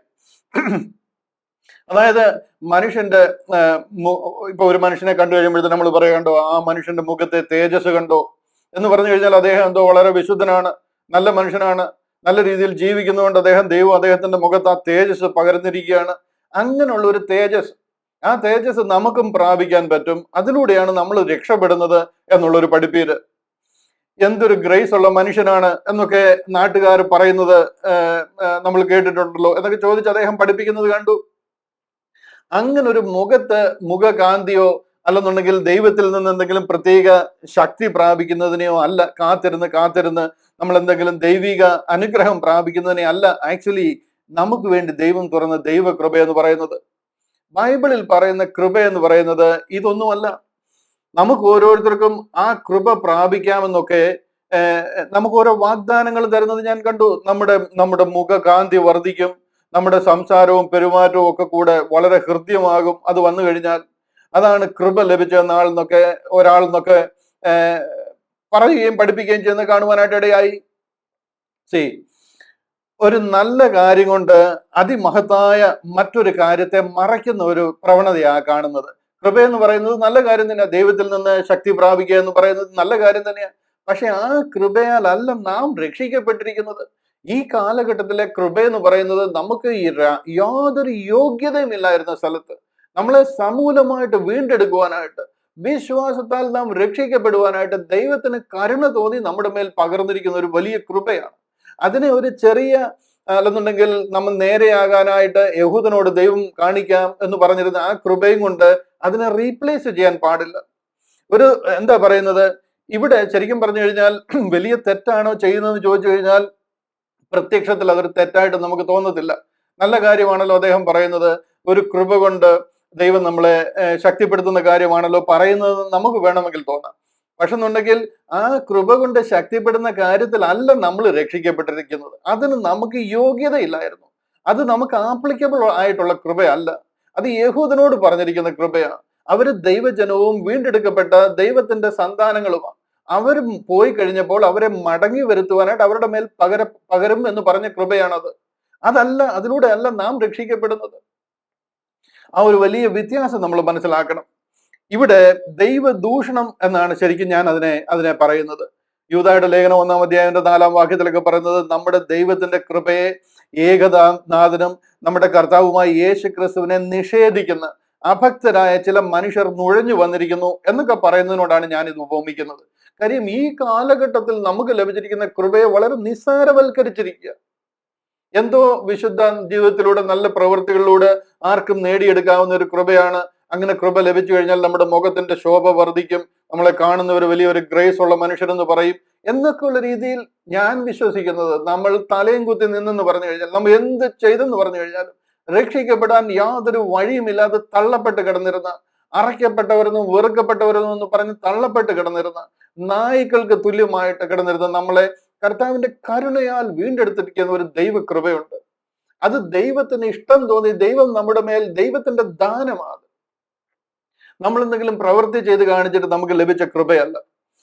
ഇവിടെ ഈ ഒരു വ്യത്യാസം നിങ്ങൾക്ക് മനസ്സിലായില്ലെങ്കിൽ ആ 11-ാം അധ്യായത്തിൽ യഹൂദൻ പറയുന്ന കൃപയും നമുക്ക് ലഭിച്ചിരിക്കുന്ന കൃപയും തമ്മിൽ വലിയ കൺഫ്യൂഷൻ ഉണ്ടാകാൻ ഇടയുണ്ട്. അവർ പറയുന്നത് നാം കൃപയാൽ രക്ഷിക്കപ്പെടുമെന്ന് വിശ്വസിച്ചതുപോലെ അവരും കൃപയാൽ രക്ഷിക്കപ്പെടുമെന്ന് വിശ്വസിക്കുന്നു എന്നുള്ള ആ ഒരു വാക്യം വളരെ കൺഫ്യൂഷൻ ഉണ്ടാക്കാനുള്ള ഇടയുള്ളത് കൊണ്ടാണ് ഞാൻ ഇതിനെ പറഞ്ഞു തരുവാനായിട്ട് ശ്രമിക്കുന്നത്. ഇവിടെ താൻ പാതി ദൈവം പാതി, അതായത് നമ്മുടെ പ്രവൃത്തികളിൽ കൂടെ ഒക്കെ നമുക്ക് രക്ഷിക്കപ്പെടുവാനായിട്ട് ദൈവത്തിന്റെ ആ ഒരു കൃപയിലേക്ക് വരുവാനായിട്ട് കഴിയും, നമുക്കത് പ്രാപിക്കുവാൻ കഴിയും എന്നുള്ളൊരു ക്രമത്തിലാണ് ആ എക്സ്പ്ലനേഷനുകൾ. ഇതുകൊണ്ടാണ് ഒരാൾ എന്നോട് ചോദിച്ചത്, എന്താണ് ഈ കൃപ, ഇവർക്ക് ലഭിച്ചിരിക്കുന്ന കൃപ തന്നെയല്ലേ നമുക്ക് ലഭിച്ചതെന്ന്. ഈ പഠിപ്പീരിന്റെ അനന്തര ഫലമായിട്ട് വന്ന ഒരു ചോദ്യമായതുകൊണ്ടാണ് ഞാൻ അല്പസമയം ദീർഘമായിട്ട് അതിനെ എക്സ്പ്ലെയിൻ ചെയ്യേണ്ടതായിട്ട് വന്നത്. നാം കർത്താവിന്റെ കൃപയാലും ദയയാലുമാണ് രക്ഷിക്കപ്പെട്ടത്. അന്ന് അത് നമുക്ക് അർഹിക്കാത്ത ഭാഗ്യം, അല്ലെന്നുണ്ടെങ്കിൽ ദൈവിക ദാനമാണ്, അല്ലാതെ ദൈവിക തേജസ്സിനെ നമ്മിലേക്ക് പകരുന്നതല്ല. തീത്തോസിന്റെ ലേഖനം 3:4 അവൻ നാം ചെയ്ത നീതി പ്രവൃത്തികളാൽ അല്ല. അതേ വാക്യം തന്നെ ഞാൻ പ്രൊജക്ട് ചെയ്തിട്ടുണ്ട്. നാം ചെയ്ത നമ്മുടെ ഒരു പ്രവൃത്തികളാലും നമുക്ക് ലഭിച്ച ഒരു തേജസ്സും അല്ല അത്. കർത്താവിന്റെ കരുണ പ്രകാരം നാം രക്ഷിക്കപ്പെട്ടിരിക്കുക. നമ്മുടെ ഉള്ളിലേക്ക് ഒരു തേജസ്സും പകരപ്പെടുന്നതല്ല. ബോട്ടം ലൈൻ ഇത്രയേ ഉള്ളൂ. കർത്താവായ യേശുവിന്റെ കൃപയാൽ രക്ഷ പ്രാപിക്കുമെന്ന് നാം വിശ്വസിക്കുന്നത് പോലെ തന്നെ അവരും വിശ്വസിക്കുന്നു എന്ന് പറയുന്ന വചനം അവർക്ക് കൊടുത്തിരിക്കുന്ന ദൈവകൃപ, അവർ ദൈവജനമാണ്, മടങ്ങി വരുവാനായിട്ടുള്ള ദൈവിക കരുണയാണ്. എന്നാൽ നമുക്ക് ലഭിച്ച കൃപ അത് മിസ്റ്ററി ആയിരുന്ന, മറഞ്ഞിരുന്ന, യാതൊരു വിധത്തിലും രക്ഷയ്ക്ക് യോഗ്യത ഉണ്ടാകാതിരുന്ന നമ്മളെ കർത്താവ് കാൽവറിയിലൂടെ ആ പരമയാഗത്തിലെ വിശ്വാസത്താൽ രക്ഷിച്ചിരിക്കുകയാണ്. ഈ ഒരു വസ്തുത നിങ്ങൾ വാസ്തവമായിട്ട് മനസ്സിലാക്കണം. അത് ആർക്കെങ്കിലും മനസ്സിലായില്ലെങ്കിൽ വീണ്ടും ചോദിക്കണം. ഞാൻ അതിന് ആവശ്യത്തിന് എക്സാമ്പിളുകൾ തന്ന് അത് ക്ലിയർ ചെയ്യാനായിട്ട് ശ്രമിക്കാം. നമ്മുടെ വിഷയത്തിലേക്ക് നമുക്ക് മടങ്ങി വരാം. 15-ാം അധ്യായത്തിലേക്ക് വരികയാണ്. അതിന്റെ 13-ാമത്തെ വാക്യം മുതലാണ് നാം ഇന്ന് ചിന്തിക്കുവാനായിട്ട് ആഗ്രഹിക്കുന്നത്. അപ്പോസ്തലപ്രവൃത്തികൾ 15-ാം അധ്യായം അതിന്റെ 13-ാമത്തെ വാക്യം മുതൽ ഞാൻ തുടർമാനമായിട്ടൊന്ന് വായിക്കാം. വായിച്ചു കഴിഞ്ഞിട്ട് നമുക്കത് ഡീറ്റെയിൽ ആയിട്ട് വാക്യം പ്രതിവാക്യമായിട്ട് അത് നോക്കാം. ഇവിടെ പറയുകയാണ്, അവർ പറഞ്ഞ് നിർത്തിയ ശേഷം യാക്കോബ് ഉത്തരം പറഞ്ഞത്, സഹോദരന്മാരെ, എന്റെ വാക്ക് കേട്ടുകൊള്ളുവീൻ. ദൈവം തന്റെ നാമത്തിനായി ജാതികളിൽ നിന്ന് ഒരു ജനത്തെ എടുത്തുകൊള്ളുവാൻ ആദ്യമായിട്ട് കടാക്ഷിച്ചത് ശീമോൻ വിവരിച്ചുവല്ലോ. ഇതിനോട് പ്രവാചകന്മാരുടെ വാക്യങ്ങൾ ഒക്കുന്നു. അനന്തരം ഞാൻ ദാവീദിന്റെ വീണുപോയ കൂടാരത്തെ വീണ്ടും പണിയും, അതിന്റെ ശൂന്യശിഷ്ടങ്ങളെ വീണ്ടും പണിത് അതിനെ നിവർത്തിക്കും. മനുഷ്യരിൽ ശേഷിച്ചവരും എന്റെ നാമം വിളിച്ചിരിക്കുന്ന സകല ജാതികളും കർത്താവിനെ അന്വേഷിക്കും എന്ന് ഇത് പൂർവ്വകാലം മുതൽ അറിയിക്കുന്ന കർത്താവ് അരുളി ചെയ്യുന്നു എന്ന് എഴുതിയിരിക്കുന്നുവല്ലോ. ആകയാൽ ജാതികളിൽ നിന്ന് ദൈവത്തിങ്കിലേക്ക് തിരിയുന്നവരെ നാം അസഹ്യപ്പെടുത്താതെ, അവർ വിഗ്രഹമാലിന്യങ്ങൾ, പരസംഗം, ശ്വാസം മുട്ടിച്ചത്, രക്തം എന്നിവ വർജിച്ചിരിപ്പാൻ നാം അവർക്ക് എഴുതണമെന്ന് ഞാൻ അഭിപ്രായപ്പെടുന്നു. മോശയുടെ ന്യായപ്രമാണം ശബത്ത് തോറും പള്ളികളിൽ വായിച്ചു വരുന്നതിനാൽ പൂർവ്വകാലം മുതൽ പട്ടണം തോറും അത് പ്രസംഗിക്കുന്നവർ ഉണ്ടല്ലോ. അപ്പോൾ തങ്ങളിൽ ചില പുരുഷന്മാരെ തിരഞ്ഞെടുത്ത് പൗലോസിനോടും ബർന്നബാസിനോടും കൂടെ അന്ത്യോക്യയിലേക്ക് അയക്കണമെന്ന് അപ്പസ്തലന്മാരും മൂപ്പന്മാരും സർവ്വസഭയും നിർണയിച്ചു. സഹോദരന്മാരിൽ പ്രമാണപ്പെട്ട പുരുഷന്മാരായ ബർശബാസ് എന്ന യൂദയും ശീലാസിനെയും നിയോഗിച്ചു. അവരുടെ കൈവശം എഴുതി അയച്ചത് എന്തെന്നാൽ, അപ്പസ്തലന്മാരും മൂപ്പന്മാരുമായ സഹോദരന്മാരും അന്ത്യോക്യയിലും സുറിയയിലും കിലിക്കിയയിലും ജാതികളിൽ നിന്ന് ചേർന്ന സഹോദരന്മാർക്കും വന്ദനം. ഞങ്ങൾ കൽപ്പന കൊടുക്കാതെ ചിലർ ഞങ്ങളുടെ ഇടയിൽ നിന്ന് പുറപ്പെട്ട് നിങ്ങളെ വാക്കുകളാൽ ഭ്രമിപ്പിച്ച് നിങ്ങളുടെ ഹൃദയങ്ങളെ കലക്കി കളഞ്ഞുവെന്ന് കേൾക്കൊണ്ട് ഞങ്ങൾ ചില പുരുഷന്മാരെ തിരഞ്ഞെടുത്ത് നമ്മുടെ കർത്താവായ യേശു ക്രിസ്തുവിന്റെ നാമത്തിനു വേണ്ടി പ്രാണത്യാഗം ചെയ്തവരായ നമ്മുടെ പ്രിയ ബർന്നബാസിനോടും പൗലോസിനോടും കൂടെ നിങ്ങളുടെ അടുക്കൽ അയക്കണമെന്ന് ഞങ്ങൾ ഒരുമനപ്പെട്ട് നിശ്ചയിച്ചു. ഇത്രയും കാര്യങ്ങളാണ് ഇന്ന് നമ്മൾ ചിന്തിക്കുവാനായിട്ട് കർത്താവിൽ ആഗ്രഹിക്കുന്നത്. ഞാൻ ആഗ്രഹിക്കുന്നെങ്കിലും എനിക്ക് അറിയത്തില്ല ഇവിടം വരെ എത്തിച്ചേരുവാൻ കഴിയുമെന്ന്. പരിശുദ്ധാത്മാവ് നയിക്കുന്നത് പോലെ കാര്യങ്ങൾ മുന്നോട്ട് പോകുവാനായിട്ട് ഞാൻ സമർപ്പിക്കുകയാണ്. 13ാമത്തെ വാക്യം നമ്മൾ കഴിഞ്ഞ ആഴ്ചയിൽ ഏറെക്കുറെ ചിന്തിച്ചതാണ്. അവിടെ പറയുകയാണ്, അവർ പറഞ്ഞു നിർത്തിയ ശേഷം യാക്കോബ് ഉത്തരം പറഞ്ഞത്. ഇവിടെ യാക്കോബ് അവരുടെ മധ്യത്തിൽ എഴുന്നേറ്റ് നിൽക്കുകയാണ്. കാര്യം അദ്ദേഹമാണ് അവിടെ കാര്യങ്ങൾക്ക് തീർപ്പ് കൽപ്പിക്കുന്നത്. 12 അപ്പോസ്തലന്മാരുടെ മേലെയാണ് ഇപ്പോൾ യാക്കോബ്. യാതൊരു കാരണവശാലും അവരുടെ മേലെ ഒരാൾ ആകുവാൻ പാടില്ല. കാര്യം കർത്താവ് ലോകത്തിൽ വന്ന് അവരെ 12 പേരെ എണ്ണി എടുത്തിരിക്കുക. ആ എടുത്തിരിക്കുന്നതിന് ഒരു പർപ്പസ് ഉണ്ട്. 12 ഗോത്രങ്ങളാണ്. ആ 12 ഗോത്രങ്ങൾക്കും അവർ 12 സിംഹാസനത്തിലിരുന്ന് നിത്യതയിൽ അവരെ ഭരിക്കുവാൻ വേണ്ടിയിട്ട് ഭൂമിയിൽ സ്വർഗത്തിൽ നിന്നും ഇറങ്ങി വരുന്ന നിത്യഭവനമുണ്ട്. ആ ഭവനത്തിന്റെ പണി എന്നൊക്കെ പറഞ്ഞാൽ അതിന് 12 ഗോപുരങ്ങളും 12 മതിലുകളും 12 നഗരവും ഒക്കെയാണ്. ഈ 12ന് വളരെ ഇമ്പോർട്ടൻസ് ഉള്ള 12. അങ്ങനെ കർത്താവ് എടുത്തിരിക്കുന്ന 12 ശിഷ്യന്മാരുടെ മേലെ ഒരാളായിരിക്കുക. ഇത് തന്നെ കാണിക്കുന്നത് കിങ്ഡം മിനിസ്ട്രിയുടെ വീഴ്ചയാണ് ഇവിടെ കാണിക്കുന്നത്. 12 അപ്പോസ്തലന്മാരെ കാൾ മേലെയാണ് യാക്കോബ് അപ്പോസ്തലൻ എന്ന്. അദ്ദേഹത്തെ ആരാണ് അപ്പോസ്തലൻ ആക്കിയതെന്ന് യാതൊരു തെളിവുമില്ല. ബൈബിളിൽ ഒരിടത്തും തന്നെ അപ്പോസ്തലൻ ആക്കിയതായിട്ട് പറയുന്നില്ല. അപ്പോസ്തോലിക ശുശ്രൂഷയുടെ ഡിമിനേഷിംഗ് ആണ് ശരിക്കും പറഞ്ഞു കഴിഞ്ഞാൽ യാക്കോബ് അവിടെ നേതൃത്വം കൊടുക്കുന്നു എന്ന് പറയുമ്പോഴത്തേനും നമ്മൾ മനസ്സിലാക്കുവാനായിട്ട് കഴിയുന്നത്. ഒരു പക്ഷെ നിങ്ങൾക്ക് അത് ഉൾക്കൊള്ളുവാനായിട്ട് കഴിഞ്ഞെന്ന് വരത്തില്ല. പക്ഷെ ഞാൻ അതങ്ങനെ മനസ്സിലാക്കുന്നു. കഴിഞ്ഞ ആഴ്ചയിൽ ഞാൻ അതിനെ എക്സ്പ്ലെയിൻ ചെയ്തതാണ്. മത്തായിയുടെ സുവിശേഷം 13-ാം അധ്യായം 55-ാം വാക്യത്തിൽ ഈ യാക്കോബ് ആരാണെന്ന് കാണിച്ചു. യോഹന്നാൻ 7:2 മുതൽ 5 വരെ വായിച്ചപ്പോൾ ഈ യാക്കോബ് ദൈവത്തിൽ വിശ്വസിച്ചിരുന്നില്ല. യേശു ക്രിസ്തുവിന്റെ മരണ പുനരുദ്ധാനം വരെ വിശ്വസിച്ചിരുന്ന ആളോ കർത്താവിനോട് കൂടെ നടന്നിരുന്ന ഒരാളോ അല്ല. ഒരു അപ്പോസ്തലനാകുവാനുള്ള യോഗ്യതയില്ല. അപ്പോസ്തലനാകണമെന്നുണ്ടെങ്കിൽ കർത്താവിന്റെ സ്നാനം മുതൽ കർത്താവിന്റെ പുനരുദ്ധാനം വരെ അവരോട് കൂടെ നടന്ന ഒരാളായിരിക്കണം. ഇദ്ദേഹം കർത്താവിന്റെ മരണ പുനരുദ്ധാനം വരെ കർത്താവിന്റെ കൂടെ നടന്നിട്ടുമില്ല, അതിൽ വിശ്വസിച്ചിട്ടുമില്ല. എന്നാൽ മരണ പുനരുദ്ധാനത്തിന് ശേഷം പെന്തക്കോസ്ത് നാളിലെ ആ ഉണർവിലും അതിനുശേഷവുമാണ് താൻ ഈ വിശ്വാസത്തിലേക്ക് വരുന്നത്. ഗലാത്യ ലേഖനം 1-ാം അധ്യായം 19-ാം വാക്യം വായിക്കുമ്പോൾ നമുക്ക് കാണാം, ഇദ്ദേഹമാണ് യെരുശലേമിൽ കാര്യങ്ങൾ ലീഡ് ചെയ്യുന്നത്. പത്രോസ് അപ്പോസ്തലൻ കൂടെ ഇദ്ദേഹത്തോട് ചോദിച്ചിട്ടാണ് കാര്യങ്ങൾക്ക് തീരുമാനങ്ങൾ എടുക്കുന്നത്. ഞാൻ അധികം അവിടെ നിൽക്കുന്നില്ല. കഴിഞ്ഞ ആഴ്ചയിൽ അല്പസമയം അവിടെ സ്പെൻഡ് ചെയ്യുവാനായിട്ട് ഇടയായതുകൊണ്ട് ഈ കൗൺസിലും യാക്കോബാണ് എഴുന്നേറ്റ് നിൽക്കുന്നത്. അവർ പറഞ്ഞു നിർത്തിയ ശേഷം യാക്കോബ് ഉത്തരം പറഞ്ഞത്. ആക്ച്വലി 12 ഇവിടെ തീരുമാനം അറിയിക്കേണ്ടുന്നത്. എന്നാൽ യാക്കോബാണ് അപ്പോസ്തലനായിട്ട് അവർ തിരഞ്ഞെടുത്തിരിക്കുന്നതും അവിടെ കാര്യങ്ങൾ നയിക്കുന്നതും. ഇവിടെ തന്നെ കിങ്ഡം മിനിസ്ട്രി ദൈവം ആഗ്രഹിച്ചിരുന്നതും 12 അപ്പോസ്തലന്മാരെ അവരെ ഉത്തരവാദിത്വപ്പെടുത്തി അവരുടെ മേൽ പകർന്ന ആത്മാവിലൂടെയും അവരിലൂടെ ദൈവം അറിയിക്കേണ്ടുന്ന കാര്യമാണ് ഇപ്പൊ 13ാമത് വേറൊരാൾ ഏറ്റെടുത്തിരിക്കുന്നത്. കർത്താവായ യേശു ക്രിസ്തുവിന്റെ സഹോദരനാണ് എന്നുള്ളത് വാസ്തവമാണ്. പക്ഷെ ജഡപ്രകാരം ഒരാൾ സഹോദരനാണെന്നുള്ളതേ ഉള്ളൂ. പ്രത്യേകിച്ച് അതിന് ഇമ്പോർട്ടൻസ് ഇല്ല. അദ്ദേഹം കർത്താവിന്റെ മരണ പുനരുദ്ധാനത്തിന് ശേഷമാണ് ഈ വിശ്വാസത്തിലേക്ക് തന്നെ വരുന്നത്. നമ്മളെ സംബന്ധിച്ചിടത്തോളം ജഡശരീരം എവിടുന്ന് വന്നു എന്നുള്ളതല്ല, ആത്മാവിൽ താൻ എങ്ങനെയായിരിക്കുന്നു. അപ്പോസ്തല പ്രവൃത്തികൾ 14-ാം അധ്യായം മുതൽ 17 വരെ ഞാൻ വായിക്കാം. ഞാൻ അവിടെ അധികം സമയം നിൽക്കുന്നില്ല. കാര്യം അധികം ടേക്ക് അവേ അവിടെ ഒന്നുമില്ല. നമ്മൾ കാര്യങ്ങൾ മനസ്സിലാക്കി പോയാൽ മതി. സഹോദരന്മാരെ, എന്റെ വാക്ക് കേട്ടുകൊള്ളുവീൻ. യാക്കോബ് അപ്പോസ്തലൻ പറയുക, ദൈവം തന്റെ നാമത്തിനായി ജാതികളിൽ നിന്ന് ഒരു ജനത്തെ എടുത്തുകൊള്ളുവാൻ ആദ്യമായിട്ട് കടാക്ഷിച്ചത് ശീമോൻ വിവരിച്ചുവല്ലോ. ഞാൻ വായിച്ചിട്ട് മടങ്ങി വരാം. ഇതിനോട് പ്രവാചകന്മാരുടെ വാക്യങ്ങളും ഒക്കുന്നു. അനന്തരം ഞാൻ ദാവീദിന്റെ വീണുപോയ കൂടാരത്തെ വീണ്ടും പണിയും, അതിന്റെ ശൂന്യശിഷ്ടങ്ങളെ വീണ്ടും പണിത് അതിനെ നിവർത്തിക്കും. മനുഷ്യരിൽ ശേഷിച്ചവരും എന്റെ നാമം വിളിച്ചിരിക്കുന്ന സകല ജാതികളും കർത്താവിനെ അന്വേഷിക്കും എന്ന് പറയുന്ന ഒരു ഭാഗമുണ്ട്. അങ്ങനെ ജാതികൾ നമ്മുടെ ദൈവത്തിങ്കിലേക്ക് വരുന്ന ഒരു കാര്യം പ്രവാചകന്മാർ നമ്മളെ അറിയിച്ചിട്ടുണ്ട്. അതിൻ പ്രകാരമാണ് ഈ അപ്പോസ്തലനായ പൗലോസിൽ കൂടെ നടക്കുന്ന ഈ ഒരു വലിയ ജാതീയ രക്ഷ നടക്കുന്നതെന്ന് യാക്കോബ് അപ്പോസ്തലൻ അവിടെ എഴുന്നേറ്റ് നിന്ന് പറയുകയാണ്. എന്റെ വാക്ക് കേട്ടുകൊള്ളുവീൻ. ദൈവം തന്റെ നാമത്തിനായി ജാതികളിൽ നിന്ന് ഒരു ജനത്തെ എടുത്തുകൊള്ളുവാൻ ആദ്യമായിട്ട് കടാക്ഷിച്ചത് ശിമോൻ വിവരിച്ചുവല്ലോ. ഇതെന്താണെന്ന് നിങ്ങൾക്കറിയാം. അതായത് AD 39-ലാണ് പത്രോസ് അപ്പോസ്തലൻ കൊർന്നല്യോസിന്റെ ഭവനത്തിൽ പോകുന്ന കാര്യത്തെ കുറിച്ചാണ് പറയുന്നത്. എങ്ങനെ കർത്താവിന്റെ മരണ പുനരുദ്ധാനത്തിന് ശേഷം ഇവർക്ക് ഈ ഗ്രേറ്റ് കമ്മീഷനൊക്കെ ലഭിച്ചു എന്ന് പറയുന്ന ആ ഒരു ഇൻസ്റ്റൻസിന് ശേഷം ഏകദേശം 6 വർഷം കഴിഞ്ഞിട്ട് AD 33 കഴിഞ്ഞ് 6 വർഷം കഴിഞ്ഞ് AD 39 ഇവര് കൊർന്നല്യോസിന്റെ ഭവനത്തിൽ പത്രോസ് അപ്പോസ്തലൻ പോകുന്ന വിഷയമാണ് ഇവിടെ പറയുന്നത്.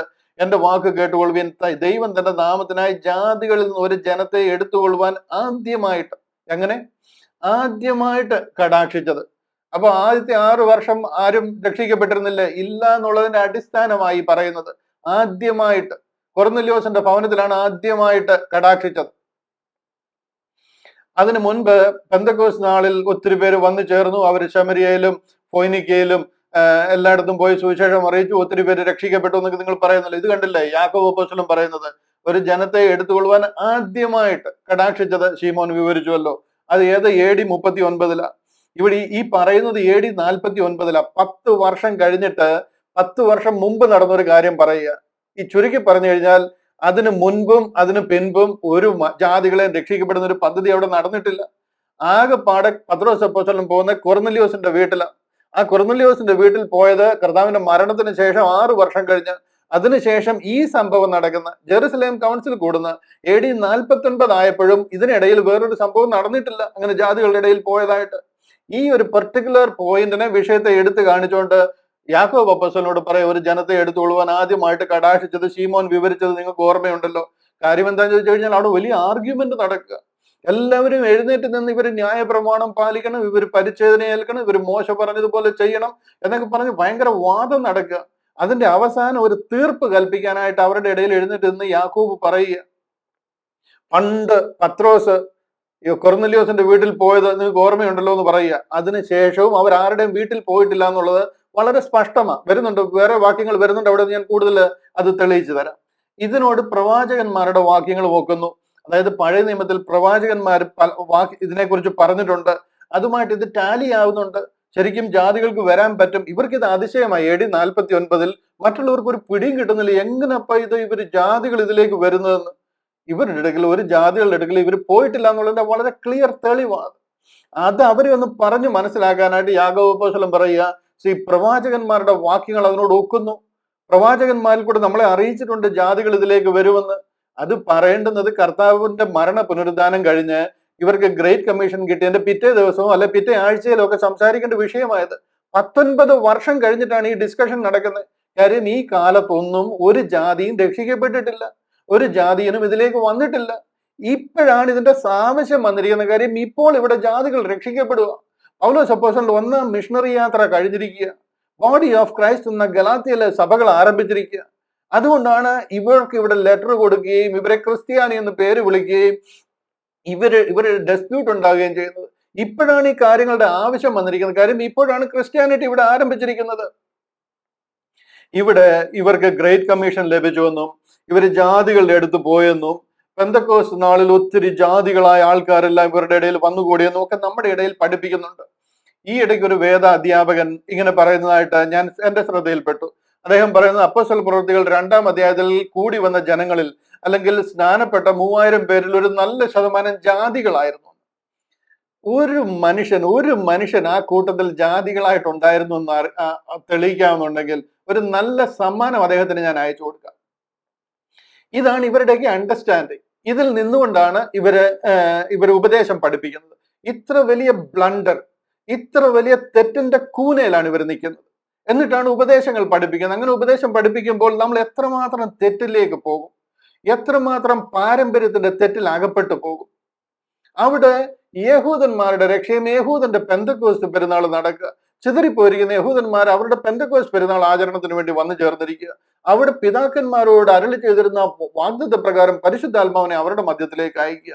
യഹൂദ പുരുഷന്മാരെ ഞങ്ങൾ രക്ഷിക്കപ്പെടാൻ എന്ത് ചെയ്യണമെന്ന് അവരുടെ ഇടയിൽ നിന്നിട്ട് അവരുടെ കൂട്ടത്തിലുള്ള അപ്പോസ്തലന്മാരോട് അവർ ചോദിക്കുക. ഇതെല്ലാം 100% യഹൂദന്മാരുടെ കൂട്ടായ്മയും അവരുടെ ഇടയിൽ നടക്കുന്ന ദൈവിക കാര്യങ്ങളുമാണ്. ഇവിടെ കണ്ടില്ലേ, അതിന് 19 വർഷം കഴിഞ്ഞിട്ട് കൂടിയിരിക്കുന്ന ഒരു കൂട്ടത്തിൽ ചോദിക്കുന്ന ചോദ്യങ്ങൾ കേട്ടില്ലേ? ഇവിടെ ഇത് കേൾക്കുമ്പോഴേ നമുക്കറിയാം ഇതിനു മുൻപ് ഒരു മനുഷ്യർ പോലും അവരുടെ ഇടയിൽ നിന്ന് രക്ഷിക്കപ്പെട്ടിട്ടില്ല. നിങ്ങൾക്ക് ആ വിഷയം വളരെ ക്ലിയർ ആയതുകൊണ്ട് കല്ലിൽ കൊത്തിയ അക്ഷരം മാതിരി നിങ്ങളുടെ ഹൃദയത്തിൽ അത് ദൃഢമായിരിക്കുന്നതിനാൽ ഞാൻ അധികം സമയം അവിടെ സ്പെൻഡ് ചെയ്യുന്നില്ല. ഇനി ആർക്കെങ്കിലും ആ വിഷയത്തിൽ സംശയമുണ്ടെങ്കിൽ തീർച്ചയായിട്ടും ചോദിച്ചായിട്ട് നമുക്കത് ക്ലിയർ ആക്കി തരുവാനായിട്ട് കഴിയും. 15ാമത്തെ വാക്യം ഇതിനോട് പ്രവാചകന്മാരുടെ വാക്യങ്ങൾ നോക്കുന്നു. ഇവിടെ റെഫർ ചെയ്യുന്നത് ആമോസ് പ്രവാചകന്റെ പുസ്തകമാണ്. ആമോസിന്റെ പുസ്തകം 9ാം അധ്യായത്തിലെ ചില വാക്യങ്ങളാണ് ഇവിടെ ഉദ്ധരിക്കുന്നത്. ഞാനൊന്ന് പ്രൊജക്ട് ചെയ്യാം. ആമോസ് 9ാം അധ്യായം അതിന്റെ 9 മുതലുള്ള വാക്യങ്ങളാണ്. ഞാനത് പെട്ടെന്ന് വായിച്ച് കേൾപ്പിക്കാം. ഇവിടെ പറയുന്ന അരിപ്പ കൊണ്ട് അരിക്കുന്നത് പോലെ ഞാൻ ഇസ്രായേൽ ഗൃഹത്തെ സകല ജാതികളുടെയും ഇടയിൽ അരിപ്പാൻ കൽപ്പിക്കും. ഒരു മണി പോലും നിലത്ത് വീഴുകയില്ല. അവര് ലോകം മുഴുവൻ ചിതറിക്കിടക്കുക. ജാതികളുടെ ഇടയിൽ അവിടെ പോയി അവരോട് സുവിശേഷം അറിയിക്കാനാ പറഞ്ഞത്. അവരെ അരിപ്പ കൊണ്ട് അരിക്കുന്നത് പോലെ അരിച്ച് ഒരു മണി പോലും താഴെ പോകാതെ അവരെ തിരിച്ച് യെരൂശലേമിൽ കൊണ്ടുവരുന്ന കാര്യമൊക്കെ പ്രവചിച്ചിരിക്കുക. അനർത്ഥം ഞങ്ങളെ തുടർന്നെത്തുകയില്ല, എത്തിപ്പിടിക്കുകയില്ല എന്ന് പറയുന്നവരാ എന്റെ ജനത്തിലുള്ള സകല പാപികളും വാൾ കൊണ്ട് മരിക്കും. അവർ ഏദോമിൽ ശേഷിച്ചിരിക്കുന്നവരുടെയും എന്റെ നാമം വിളിക്കപ്പെടുന്ന സകല ജാതികളുടെയും ദേശത്തെ കൈവശമാക്കേണ്ടതിന് വീണുപോയ ദാവീദിന്റെ കൂടാരത്തെ ഞാൻ അന്നാളിൽ നിവർത്തുകയും അതിന്റെ പിളർപ്പുകളെ അടയ്ക്കുകയും അവന്റെ ഇടിവുകളെ തീർക്കുകയും അതിനെ പുരാതന കാലത്തിൽ എന്ന പോലെ പണിയുകയും ചെയ്യും എന്നാകുന്നു ഇത് അനുഷ്ഠിക്കുന്ന യഹോവയുടെ അരുളപ്പാട്. ഉഴുന്നവൻ കൊയ്യുന്നവനെയും മുന്തിരിപ്പഴം ചവിട്ടുന്നവൻ വിതയ്ക്കുന്നവനെയും തുടർന്നെത്തുകയും പർവ്വതങ്ങൾ പുതുവീഞ്ഞു പൊഴിക്കുകയും എല്ലാ കുന്നുകളും ഉരുകിപ്പോവുകയും ചെയ്യുന്ന നാളുകൾ വരുമെന്ന് യഹോവയുടെ അരുളപ്പാട്. അപ്പോൾ ഞാൻ എന്റെ ജനമായ ഇസ്രായേലിന്റെ പ്രവാസികളെ മടക്കി വരുത്തും. ശൂന്യമായി പോരുന്ന പട്ടണങ്ങളെ അവർ പണിത് പാർക്കുകയും മുന്തിരിത്തോട്ടങ്ങൾ ഉണ്ടാക്കി അവയിലെ വീഞ്ഞു കുടിക്കുകയും തോട്ടങ്ങൾ ഉണ്ടാക്കി അവയിലെ ഫലം അനുഭവിക്കുകയും ചെയ്യും. ഞാൻ അവരെ അവരുടെ ദേശത്ത് നടും. ഞാൻ അവർക്ക് കൊടുത്തിരിക്കുന്ന ദേശത്ത് നിന്ന് അവരെ ഇനി പറിച്ചു കളയുമില്ല എന്ന് നിന്റെ ദൈവമായ യഹോവ അരുളി ചെയ്യുന്നു. ഈ വാക്യത്തെയാണ് യാക്കോബ് അപ്പോസ്തലൻ അവിടെ കോട്ട് ചെയ്യുന്നത്. കോട്ട് ചെയ്തിട്ട് പറയുന്നത് ഇതാണ്. 12-ാമത്തെ വാക്യമാണ് ബേസിക്കലി പറഞ്ഞിരിക്കുന്നത്. ദാവീദിന്റെ കൂടാരത്തെ ഞാൻ അന്നാളിൽ നിവർത്തുകയും അതിന്റെ പിളർപ്പുകളെ അടയ്ക്കുകയും അവന്റെ ഇടിവുകളെ തീർക്കുകയും അതിനെ പുരാതന കാലത്തിൽ എന്ന പോലെ പണിയുകയും ചെയ്യും എന്നാകുന്നു ഇത് അനുഷ്ഠിക്കുന്ന യഹോവയുടെ അരുളപ്പാട്. ഇത് കോട്ട് ചെയ്തുകൊണ്ട് യാക്കോബ് അപ്പോസ്തലൻ അവിടെ പറയുകയാണ്, ജാതികളിൽ നിന്ന് ജനം രക്ഷിക്കപ്പെടും, അനേകര് ഈ വിശ്വാസത്തിലേക്ക് വരും എന്ന് താൻ അവിടെ എടുത്തു പറഞ്ഞുകൊണ്ട് പറയുകയാണ്. നാം ഈ കാണുന്ന ജാതികളുടെ രക്ഷയുണ്ടല്ലോ, അതിൽ നിങ്ങൾ അതിശയപ്പെടേണ്ട, നിങ്ങൾ സർപ്രൈസ്ഡ് ആവണ്ട. നമ്മുടെ പിതാക്കന്മാരോട് പ്രവാചകന്മാർ മുഖാന്തരം അരുളി ചെയ്തിരിക്കുന്ന കാര്യങ്ങളുടെ നിവർത്തീകരണം നടക്കുകയാണ്. ഇത് അന്ത്യകാലത്തിന്റെ ലക്ഷണമാണ്. നാം അന്ത്യകാലത്തിൽ എത്തിയിരിക്കുകയാണ്. നമ്മെ കൂട്ടിച്ചേർക്കുവാനും അനേക ജാതികൾ അതിലേക്ക് വരുവാനും പോകുന്ന ദൈവിക പദ്ധതി ഇവിടെ നിറവേറുകയാണ്. അതുകൊണ്ട് നിങ്ങൾ സർപ്രൈസ് ആകണ്ട. നിങ്ങൾ ഇത്രയും നാളും കണ്ടിട്ടില്ല ഇങ്ങനൊരു മാസീവ് ഗ്രൂപ്പ് രക്ഷിക്കപ്പെട്ടു വരുന്നത്. എന്നാൽ ഇവിടെ പറയുന്നത് ആ ഒരു രക്ഷയെക്കുറിച്ചാണ് എന്ന് യാക്കോബ് അവരോട് പറയുക. ഇതൊന്നും ഒരു ഈ യാക്കോബ് അപ്പോസ്തലൻ പറയുന്ന കാര്യം ജാതികൾ രക്ഷിക്കപ്പെട്ട കിങ്ഡം വിശ്വാസത്തിലേക്ക് വരുന്നത്. ഇത് മിസ്റ്ററിയുടെ ഭാഗമല്ല, അല്ലെങ്കിൽ മറഞ്ഞിരുന്ന ഒരു മർമ്മമല്ല. ഇത് ബൈബിളിൽ ഉടനീളം പറഞ്ഞിട്ടുള്ള ഒരു കാര്യത്തെയാണ് യാക്കോബ് പറയുന്നത്. ഒരു വാക്യം കൂടെ കാണിച്ച് ഞാൻ ഒരു അല്പം കൂടെ അത് ഉറപ്പിക്കാനായിട്ട് ശ്രമിക്കാം. സക്കറിയ പ്രവചനം 8-ാം അധ്യായം അതിന്റെ 20-ാമത്തെ വാക്യം ഇവിടെ കണ്ടില്ലയോ? സൈന്യങ്ങളുടെ യഹോവ ഇപ്രകാരം അരുളി ചെയ്യുന്നു, ഇനി ജാതികളും അനേക പട്ടണങ്ങളിലെ നിവാസികളും വരുവാൻ ഇടയാകും. കാര്യം ഈ വിശ്വാസത്തിലേക്ക് ഒത്തിരി ജാതികൾ വരുമെന്നുള്ളത് പഴയ നിയമം മുതലേ പറഞ്ഞിരിക്കുന്ന ഒരു കാര്യമാണ്. അത് ദൈവിക പദ്ധതിയുമാണ്. അവര് ജൂയിഷ് പ്രോസലൈറ്റ്സ് ആയിട്ട് മാറും. അവർ യഹൂദ വിശ്വാസത്തിലേക്ക് വരും. അങ്ങനെ കിങ്ഡം ഗോസ്പലിൽ അവർ വിശ്വസിക്കുകയും അങ്ങനെ ഒരു കിങ്ഡത്തിന്റെ ഭാഗമായിട്ട് ഒത്തിരി ജാതികളും വരും, അവരോട് ചേർന്ന് വരും. ഇനി ജാതികളും അനേക പട്ടണങ്ങളിൽ നിന്ന് നിവാസികളും വരുവാനിടയാകും. ഒരു പട്ടണത്തിലെ നിവാസികൾ മറ്റൊന്നിലേക്ക് ചെന്ന് വരുവിൻ, നമുക്ക് യഹോവയെ പ്രസാദിപ്പിക്കേണ്ടതിനും സൈന്യങ്ങളുടെ യഹോവയെ അന്വേഷിക്കേണ്ടതിനും പോകാം, ഞാനും പോരുന്നു എന്ന് പറയും. അങ്ങനെ യഹൂദന്മാരുടെ ഇടയിലേക്ക് കർത്താവിനെ തെരഞ്ഞു വരുന്ന ഒരു കാലം ഉണ്ടാകും എന്ന് സക്കറിയ പ്രവാചകൻ പറഞ്ഞിരിക്കുക. അങ്ങനെ അനേക ജാതികളും ബഹുവംശങ്ങളും യെരൂശലേമിൽ സൈന്യങ്ങളുടെ യഹോവയെ അന്വേഷിപ്പാനും യഹോവയെ പ്രസാദിപ്പാനും വരും. ഇതൊന്നും മിസ്റ്ററി അല്ല. ഇത് കണ്ടില്ലേ? സൈന്യങ്ങളുടെ യഹോവ ഇപ്രകാരം അരുളി ചെയ്യുന്നു, ആ കാലത്ത് ജാതികളുടെ സകല ഭാഷകളിൽ നിന്നും 10 പേര് ഒരു യഹൂദന്റെ വസ്ത്രാഗ്രം പിടിച്ചിട്ട് ദൈവം നിങ്ങളോട് കൂടെ ഉണ്ട് എന്ന് ഞങ്ങൾ കേട്ടിരിക്കയാൽ ഞങ്ങൾ നിങ്ങളോട് പോരുന്നു എന്ന് പറയും. ഈ സംഗതിയൊക്കെ ആമോസ് പ്രവാചകനും സക്കറിയ പ്രവാചകനും ഒക്കെ പറഞ്ഞിരിക്കുന്ന പഴയ നിയമത്തിലെ ജാതികൾ രക്ഷിക്കപ്പെട്ട് അവരോട് കൂടെ കൂടുന്ന കാര്യത്തെക്കുറിച്ചാണ് പറയുന്നത്. ജാതികൾ രക്ഷിക്കപ്പെടും എന്നുള്ളൊരു മിസ്റ്ററിയേ അല്ല. യെശയ്യാ പ്രവാചകനൊക്കെ പറഞ്ഞ നിങ്ങൾ ജാതികൾ നിങ്ങളുടെ പ്രകാശത്തിലേക്കും രാജാക്കന്മാർ നിങ്ങളുടെ ഉദയശോഭയിലേക്കും വരും, അതുകൊണ്ട് നിങ്ങൾ എഴുന്നേൽക്കുക, എഴുന്നേറ്റ് പ്രകാശിക്കുക, നിന്റെ പ്രകാശം വന്നിരിക്കുന്നു എന്നൊക്കെ പറയുന്ന ഭാഗം കാണാം. പഴയ നിയമത്തിൽ ഉടനീളം അവർക്ക് രക്ഷയുണ്ടെന്നും ജാതികൾ രക്ഷിക്കപ്പെട്ട യഹൂദനോടൊപ്പം ആ കിങ്ഡം ഗോസ്പൽ അവകാശികളാകുമെന്നൊക്കെ അവരോട് പറഞ്ഞിരുന്ന കാര്യങ്ങൾ തന്നെയാണ്. ആ ഭാഗം യാക്കോബ് അപ്പോസ്തലൻ ഇവിടെ ഉദ്ധരിച്ചുകൊണ്ട് പറയുകയാണ്, നിങ്ങൾ അതിശയപ്പെടേണ്ട. ഈ നിങ്ങൾ കാണുന്നത് നമ്മൾ പ്രവാചകന്മാർ മുഖാന്തരം നമ്മുടെ പിതാക്കന്മാരോട് പറഞ്ഞിരുന്ന കാര്യങ്ങളുടെ നിവൃത്തിയാണ്. അങ്ങനെ ജാതികൾ ഈ വിശ്വാസത്തിലേക്കും രക്ഷയിലേക്കും വരികയാണെന്ന് അവരോട് പറയുക.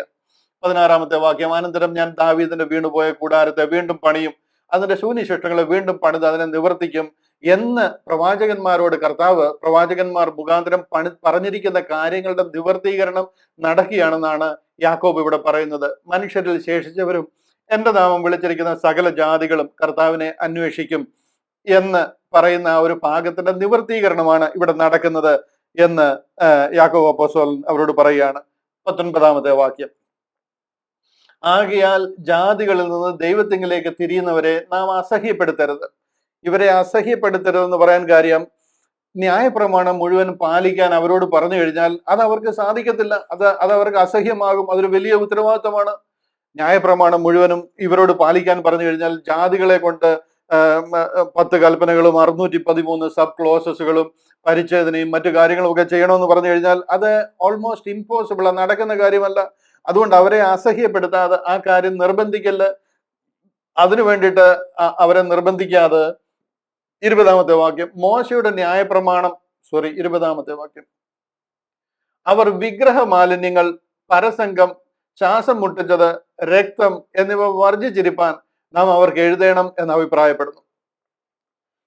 അവർ ചെയ്യേണ്ടുന്ന കാര്യം ഇതാ, ന്യായപ്രമാണം പാലിക്കേണ്ട ഈ ഈ എന്താ പറയുന്നത്, ഈ ജെറുസലേം കൗൺസിൽ, ഇതിന്റെ റിസൾട്ട്, ഇതിന്റെ ഔട്ട്കം എന്ന് പറയുന്നത് അവര് ന്യായപ്രമാണം പാലിക്കണമെന്നല്ല. വന്നു കയറിയപ്പോഴേ അവരെല്ലാം പറഞ്ഞു തുടങ്ങിയത് ഇവരെല്ലാം മോശയുടെ ന്യായപ്രമാണം പാലിക്കണമെന്ന്. എന്നാൽ ഇവിടെ അതിന്റെ ഔട്ട്കം, അതിന്റെ ഫൈനൽ റിസൾട്ട് വരിക, അവിടെ പറയുകയാണ് നമ്മൾ ന്യായപ്രമാണം പാലിക്കണമെന്ന് അവരെ നിർബന്ധിക്കുന്നത് ശരിയല്ല. അവർ വിഗ്രഹ മാലിന്യങ്ങൾ, പരസംഗം, ശ്വാസം മുട്ടിച്ചത്, രക്തം എന്നിവ വർജിച്ചിരിപ്പാൻ നാം അവർക്ക് എഴുതണം എന്ന് ഞാൻ അഭിപ്രായപ്പെടുന്നു. ഇത് ചെയ്യണം. അതായത് എന്താ പറയുന്നത്, അവർ വിഗ്രഹ മാലിന്യങ്ങൾ വിട്ട് മാറിയിരിക്കണം. അവരൊത്തിരിയും ദൈവങ്ങൾ അവരുടെ ഇടയിലുണ്ട്. അവരെ ആരാധിക്കുകയും അവർക്ക് എന്താ പറയുന്നത്, രക്തം അർപ്പിക്കുകയും അവരുടെ ഇടയിലുള്ള പൂജകളും ഒത്തിരി കാര്യങ്ങളുണ്ട്. അവരുടെ കാതിലും കഴുത്തേലും ഒക്കെ അതിന്റെ സംബന്ധമായ കുണുക്കുകളും കാര്യങ്ങളും ഒക്കെ ഉണ്ട്. അതെല്ലാം ആ വിഗ്രഹ മാലിന്യങ്ങൾ എന്ന് പറഞ്ഞാൽ ഒരു കാര്യമല്ല, ആരാധന മാത്രമല്ല, അത് റിലേറ്റഡ് ആയിട്ട് ഒരു 556 കാര്യങ്ങളുണ്ട്. അതെല്ലാം വിട്ട് മാറിയിരിക്കണം. പരസംഗം ചെയ്യല്, ശ്വാസം മുട്ടിച്ചതിനെ കഴിക്കല്, രക്തത്തോടുകൂടി ഒന്നും കഴിക്കരുത്. ഇത് വർജിച്ചിരിക്കാൻ നാം അവർക്ക് എഴുതണം എന്ന് ഞാൻ അഭിപ്രായപ്പെടുന്നു. ഇവിടെ വന്ന് ചോദിച്ച ചോദ്യം വേറെയാണ്. ന്യായപ്രമാണം പാലിക്കണമോ, പരിച്ഛേദന ഏൽക്കണോ എന്നുള്ള ആ വിഷയത്തിൽ അതിന്റെ ഒന്നും ആവശ്യമില്ല എന്നൊരു തീരുമാനമെടുത്തിരിക്കുക. അഡീഷണൽ ആയിട്ട് അവരോട് ഇത്രയും കാര്യങ്ങൾ ചെയ്യാൻ പറഞ്ഞിട്ടുണ്ട്. ഇത് ചെയ്യാൻ പറഞ്ഞതും ആക്ച്വലി ഇതൊരു എന്താ പറയുന്നത്, ഇതൊരു നിയമമായിട്ടല്ല. ഇത് ന്യായപ്രമാണത്തിലെ നിയമങ്ങളുടെ ഒരു 1/4 ഭാഗം അവർ ഫോളോ ചെയ്യണമെന്നുള്ളൊരു നിയമമല്ല ഈ കൊടുക്കുന്നത്. ഇത് അവരോട് അബ്സ്റ്റെയിൻ എന്ന് പറഞ്ഞു കഴിഞ്ഞാൽ അതിൽ നിന്ന് വേർപെട്ടിരിക്കുക, അവർ ഉപദേശമായിട്ട് പറയുക. അല്ലാതെ 100% ഇത് ചെയ്തു പോയിട്ടുണ്ടെങ്കിൽ, ഇതിൽ ഏതെങ്കിലും കാര്യങ്ങൾ ചെയ്തു പോയിട്ടുണ്ടെങ്കിൽ അവർ തെറ്റിപ്പോകുന്നുള്ള അർത്ഥത്തിലല്ല ഇവിടെ പറയുന്നത്. ഇത് യഹൂദന് സഹിക്കാൻ പറ്റത്തില്ല. അതുകൊണ്ട് അവനോട് ചേർന്ന് ആരാധിക്കുമ്പോൾ അവനോട് കൂടെ വരേണ്ടതുകൊണ്ട് for the sake of Jews ഇത് ചെയ്യാതിരിക്കണം എന്നുള്ള അർത്ഥത്തിലാണ് ആ കാര്യങ്ങൾ അവിടെ പറയുന്നത്. ഞാനത് കൂടുതൽ എക്സ്പ്ലെയിൻ ചെയ്യാം. ഇവിടെ കൗൺസിലിന്റെ അപ്രൂവലിന്റെ ആവശ്യമാണ് നമ്മൾ മനസ്സിലാക്കേണ്ടത്. ഇങ്ങനൊരു കൗൺസിലിന്റെ റിസൾട്ട് ഇവിടെ വന്നിരിക്കുക. ഫൈനലി ഈ ആർഗ്യുമെന്റുകളും ഡിസ്കഷനുകളും ഒക്കെ കഴിഞ്ഞതിന് ശേഷം അതിന്റെ ഒരു ഔട്ട്കം ഇങ്ങനെ വന്നിരിക്കുകയാണ്. ഇതിന്റെ ആവശ്യം എന്താണ്, എന്തിനു വേണ്ടിയിട്ടാണ് ഈ ഒരു മീറ്റിംഗ്, ഇങ്ങനൊരു റിസൾട്ട് കിട്ടിയില്ലെങ്കിൽ എന്താ പ്രോബ്ലം, എന്തിനാണ് പൗലോസ് 12 അപ്പോസ്തലന്മാരുടെ ഈ ഒരു അഭിപ്രായത്തിന് വേണ്ടി ഇവിടെ വന്നത് എന്ന് വേണമെങ്കിൽ നമുക്ക് ചിന്തിക്കാം. ഇവിടെ ഒരു കാര്യം നമ്മൾ മനസ്സിലാക്കണം. അതായത് പൗലോസ് അപ്പോസ്തലനും ബർന്നബാസും ഒക്കെ ചേർന്ന് പറയുന്ന ഒരു സുവിശേഷമുണ്ട്. അത് ഇവർക്ക് ചിന്തിക്കാൻ പോലും പറ്റുന്നതല്ല. പരിച്ഛേദനയല്ല, അഗ്രചർമ്മവുമല്ല, ദൈവ സ്നേഹത്താൽ വ്യാപരിക്കുന്ന വിശ്വാസം അത്രേ കാര്യമെന്ന് പറഞ്ഞു കഴിഞ്ഞാൽ യഹൂദൻ അത് നഖശികാന്തം എതിർക്കും. അവന് ചിന്തിക്കാൻ പറ്റുന്ന കാര്യമല്ല. കാര്യം അവന്റെ അപ്പൂപ്പന്മാര് മുതൽ ഒരു 1500 വർഷം മുമ്പ് ചെയ്തു വരുന്ന കാര്യമായത്. പരിച്ഛേദന ഏൽക്കണ്ട എന്ന് പറഞ്ഞു കഴിഞ്ഞാൽ യഹൂദൻ പറയും തലയ്ക്ക് വെളിവില്ലാത്ത ആരോ ആണ് ഈ വന്നിരിക്കുന്നത്, അതായത് ഇറക്കി വിടാൻ പറയും. മനസ്സിലായോ? അത്രയ്ക്ക് അവർക്ക് ഉൾക്കൊള്ളാൻ പറ്റാത്ത കാര്യമാണ് പരിച്ഛേദന ഏൽക്കൽ എന്ന് പറയുന്നത്. അതുപോലെ തന്നെ പോൾ പറയുന്നത് നിങ്ങളുടെ ന്യായ പ്രമാണത്തിനല്ല നിങ്ങൾ അധീനരായിരിക്കുന്നത്, കൃപയ്ക്ക് അത്ര അധീനരായിരിക്കും എന്ന് പറഞ്ഞു കഴിഞ്ഞാൽ ഒരു യഥാസ്ഥികനായ യഹൂദൻ അത് ഉൾക്കൊള്ളാൻ പറ്റത്തില്ല. അതുകൊണ്ട് തന്നെ അത് അവർക്ക് ഉൾക്കൊള്ളാൻ പറ്റാത്തിടത്തോളം കാലം പൗലോസിന്റെ അപ്പോസ്തലത്വത്തെയോ പൗലോസ് പറയുന്ന ഈ കാര്യങ്ങളെയോ പൗലോസ് അപ്പോസ്തലനോട് വെളിപ്പെട്ട മിസ്റ്ററി റെവലേഷനെയോ അവരാരും അംഗീകരിക്കത്തില്ല. നിങ്ങൾക്ക് മനസ്സിലാകുന്നുണ്ട് അതിന്റെ സീരിയസ്നെസ്? യേശു ക്രിസ്തുവിന്റെ കൂടെ നടന്ന 12 അപ്പോസ്തലന്മാർ, അവരെ 12 പേരെ കർത്താവ് കൈക്ക് പിടിച്ച് കൂടെ കൊണ്ട് നടന്നിരിക്കുക. അവരെ 12 പേരെ എണ്ണി എടുത്തിരിക്കുക. 3.5 വർഷം കൂടെ നടന്ന് സ്വർഗരാജ്യത്തിന്റെ ഉപദേശങ്ങൾ മുഴുവനും അവർക്ക് പറഞ്ഞു കൊടുത്തതിന് ശേഷം അവര് പാപം മോചിക്കാൻ വരെ അവർക്ക് അധികാരം കൊടുത്തിരിക്കുക. നിങ്ങൾ ഭൂമിയിൽ കെട്ടുന്നത് സ്വർഗത്തിൽ കെട്ടപ്പെട്ടിരിക്കും, ഭൂമിയിൽ അഴിക്കുന്നത് സ്വർഗത്തിലും അഴിഞ്ഞിരിക്കും എന്ന് പറയുക. പരിശുദ്ധ ആത്മാവിനെ അവരുടെ മേൽ അയച്ചിട്ട് അമാനുഷിക ശക്തി അവരുടെ മേൽ പകർന്നിരിക്കുക. ഈ മലയോട് ഇവിടുന്ന് ചാടി കടലിൽ പോയി വീഴാൻ പറഞ്ഞാൽ പോകത്തക്ക രീതിയിലുള്ള പവർ അവരുടെ മേൽ പകർന്നിരിക്കുക. അവര് സുവിശേഷം അറിയിക്കുമ്പോൾ അവരാണ് ഈ വിഷയത്തിൽ അഗ്രഗണ്യർ. അവരുടെ മേലെ പിന്നെ വേറൊരാളുമില്ല. അത് കർത്താവായിരുന്നു, കർത്താവ് പോയി. ഇവരാണ് ഇനി പറയുന്നത് കാര്യങ്ങൾ. ഇവിടെ പൗലോസ് അപ്പോസ്തലൻ പറയുക, എനിക്ക് കർത്താവ് വെളിപ്പെട്ടു, എന്നോട് ഇങ്ങനെ പറഞ്ഞു എന്നൊന്നും പറഞ്ഞു കഴിഞ്ഞാൽ ഒരു മനുഷ്യനും വിശ്വസിക്കത്തില്ല. ഇത് ശരിയാണോ തെറ്റാണോ എന്നറിയാൻ അവർ അയക്കുന്നത് യെരുശലേമിലേക്കായിരിക്കും. അവർ 12 അപ്പോസ്തലന്മാരുടെ ഒപ്പീനിയൻ ഇതിനകത്തിൽ എന്താണെന്ന് തേടും. അല്ലാതെ അവർ പൗലോസ് അപ്പോസ്തലൻ ഇങ്ങനെ കാര്യങ്ങൾ പറയുന്നു എന്ന് പറഞ്ഞിട്ട് അവർക്ക് ആ വിശ്വാസത്തിൽ ഉറയ്ക്കുവാനായിട്ട് കഴിയത്തില്ല. അതുകൊണ്ട് തന്നെ പോൾ പറയുന്നത് എന്താണെന്ന് വിശ്വസിക്കണമെന്നുണ്ടെങ്കിൽ അവരുടെ അപ്രൂവൽ ഈ വിഷയത്തിൽ ആവശ്യമാണ്. അവരുടെ ഒരു കൗൺസിൽ കൂടിയുള്ള ഏകകണ്ഠമായ തീരുമാനം ഈ വിഷയത്തിൽ അത്യന്താപേക്ഷിതമാണ്. ഒരു ഓപ്ഷണൽ തീരുമാനമല്ല, അത് മസ്റ്റ് ആണ്, അത് അത്യന്താപേക്ഷിതമാണ്. അവർ ചേർന്ന് പോളിന്റെ ശുശ്രൂഷയെ അവർ അംഗീകരിക്കണം. പക്ഷേ അപ്പോൾ തന്നെ അവർക്ക് ഈ വിഷയത്തെക്കുറിച്ച് അറിയത്തില്ല. ഇത് മിസ്റ്ററി ആയിരുന്നതും പോളിന് മാത്രം വെളിപ്പെട്ടിരിക്കുന്നതുമായ ഒരു സത്യമാണ്. അവർക്കിത് വെളിപ്പെടണമെന്നുണ്ടെങ്കിൽ പാരലായിട്ട് ജാതികൾ രക്ഷിക്കപ്പെടുമെന്നും കൃപയാൽ ഇവർക്ക് രക്ഷയുണ്ടെന്നും ഒക്കെയുള്ളത് ദൈവം പ്രവാചകന്മാർ മുഖാന്തരം പറഞ്ഞിരിക്കുന്ന വിഷയത്തിൽ കൂടി ഇവർക്ക് ഈ കാര്യം വെളിവാകുകയും അവർ ആ വിഷയത്തിൽ പൗലിനും ബർന്നബാസിനും ശുശ്രൂഷയുടെ വലങ്കരം കൊടുക്കുകയും ചെയ്യുകയാണ്. ഇത് പൗലോസ് അപ്പോസ്തലന് തോന്നിയിട്ട് അദ്ദേഹം ഒരു അപ്രൂവലൂടെ ഇരിക്കട്ടെ, ഒരു അക്രഡിറ്റേഷൻ ആണല്ലോ, അതുകൂടി ഇരിക്കട്ടെ എന്ന് പറഞ്ഞു പോയതല്ല. ദൈവം അയച്ചിരിക്കുക. ഗലാത്യ ലേഖനം 2-ാം അധ്യായം 2-ാം വാക്യം അവിടെ പറയുന്നത് നമുക്കറിയാം. ഗലാത്യ ലേഖനം 2-ാം അധ്യായം 2-ാം വാക്യം അവിടെ പറയുന്നത് കണ്ടില്ലയോ? ഞാൻ ഒരു വെളിപ്പാട് അനുസരിച്ച് അത്രേ പോയത്. And I went up by revelation. ദൈവം അയച്ചിരിക്കുക, പോളിന്റെ ഇഷ്ടത്തിന് പോയതല്ല. ഞാനൊരു വെളിപ്പാട് അനുസരിച്ച് അത്രേ പോയത്. എന്താ കാര്യം? ഞാൻ ഓടിയതോ വെറുതെ ആയി എന്ന് വരാതിരിപ്പാൻ ഞാൻ ജാതികളുടെ ഇടയിൽ പ്രസംഗിക്കുന്ന സുവിശേഷം അവരോട്, വിശേഷാൽ പ്രമാണികളോട് വിവരിച്ചു. ഇവിടെ ഞാൻ ഓടിയതും അധ്വാനിച്ചതും കഴിഞ്ഞ 2.5 വർഷമായിട്ട് ഞാനൊരു 1ാമത്തെ മിഷണറി യാത്രയിലായിരുന്നു. എന്നെ എറിഞ്ഞു കൊന്നതാ അവർ. ഞാൻ ചത്തു എന്ന് പറഞ്ഞ കല്ലിൽ അടിച്ചിട്ട് എന്നെ കളഞ്ഞിട്ട് പോയതാ. അത്രയ്ക്ക് കഷ്ടം അനുഭവിച്ചതാ ഞാൻ അവിടെ. ഞാൻ ഓടിയതും അധ്വാനിച്ചതും വെറുതെ ആയി എന്ന് വരാതിരിക്കാൻ ഞാൻ ജാതികളുടെ ഇടയിൽ പ്രസംഗിക്കുന്ന സുവിശേഷം അവരോട്, വിശേഷാൽ പ്രമാണികളോട് വിവരിച്ചു. ഇതിന്റെ മേലെ ഒരു അപ്രൂവൽ പ്രമാണികളിൽ നിന്ന് വേണം. എന്തിനാ ചോദിച്ചു കഴിഞ്ഞാൽ, കർത്താവ് കഴിഞ്ഞ ചില നാളുകൾക്ക് മുൻപ് ലോകത്തിൽ അവതരിച്ചിരുന്നതും ലോകത്തിലെ തന്റെ ശുശ്രൂഷ ജസ്റ്റ് കഴിഞ്ഞതേ ഉള്ളൂ. മരണ പുനരുദ്ധാനം കഴിഞ്ഞ ദൈവം സ്വർഗാരോഹണം ചെയ്തിരിക്കുക. അവരുടെ കണ്ണിന് മുമ്പിൽ അന്ന് വരെ ജീവിച്ചിരിക്കുന്ന ആൾക്കാർ ഇരിക്കുകയാണ് ഈ കാര്യം പറയുമ്പോൾ. അന്ന് കർത്താവിനെ കണ്ടവർ ജീവനോട് ഇരിക്കുന്ന കാലത്തായി ഈ കാര്യങ്ങൾ നടക്കുന്നത്. അവിടെ അവരുടെ ഒരു അപ്രൂവൽ ഇല്ല എന്നുണ്ടെങ്കിൽ പൗലോസ് അപ്പോസ്തലൻ എന്തു പറഞ്ഞാലും അവർക്ക് അതിലൊരു വിശ്വാസ യോഗ്യത ഉണ്ടാകത്തില്ല. അതുകൊണ്ട് തന്നെ അവരുടെ അപ്രൂവൽ ഈ വിഷയത്തിൽ ആവശ്യമാണ്. അതാണ് ഇവിടുത്തെ തീരുമാനം നമ്മളിപ്പോൾ വായിച്ചു കേട്ടത്. അവിടെ പറയുന്നത് അവര് ശുശ്രൂഷയുടെ വലങ്കരം കൊടുത്തു. അവരോട് പറയുന്നത്, നിങ്ങള് അപ്പോസ്തല പ്രവർത്തികൾ 19ഉം 20ഉം വാക്യങ്ങൾ, 15ന്റെ 19ഉം 20ഉം വാക്യങ്ങൾ നമ്മൾ ഇങ്ങനെയാ വായിച്ചു കേട്ടത്. ആകയാൽ ജാതികളിൽ നിന്ന് ദൈവത്തിലേക്ക് തിരിയുന്നവരെ നാം അസഹ്യപ്പെടുത്തരുത്.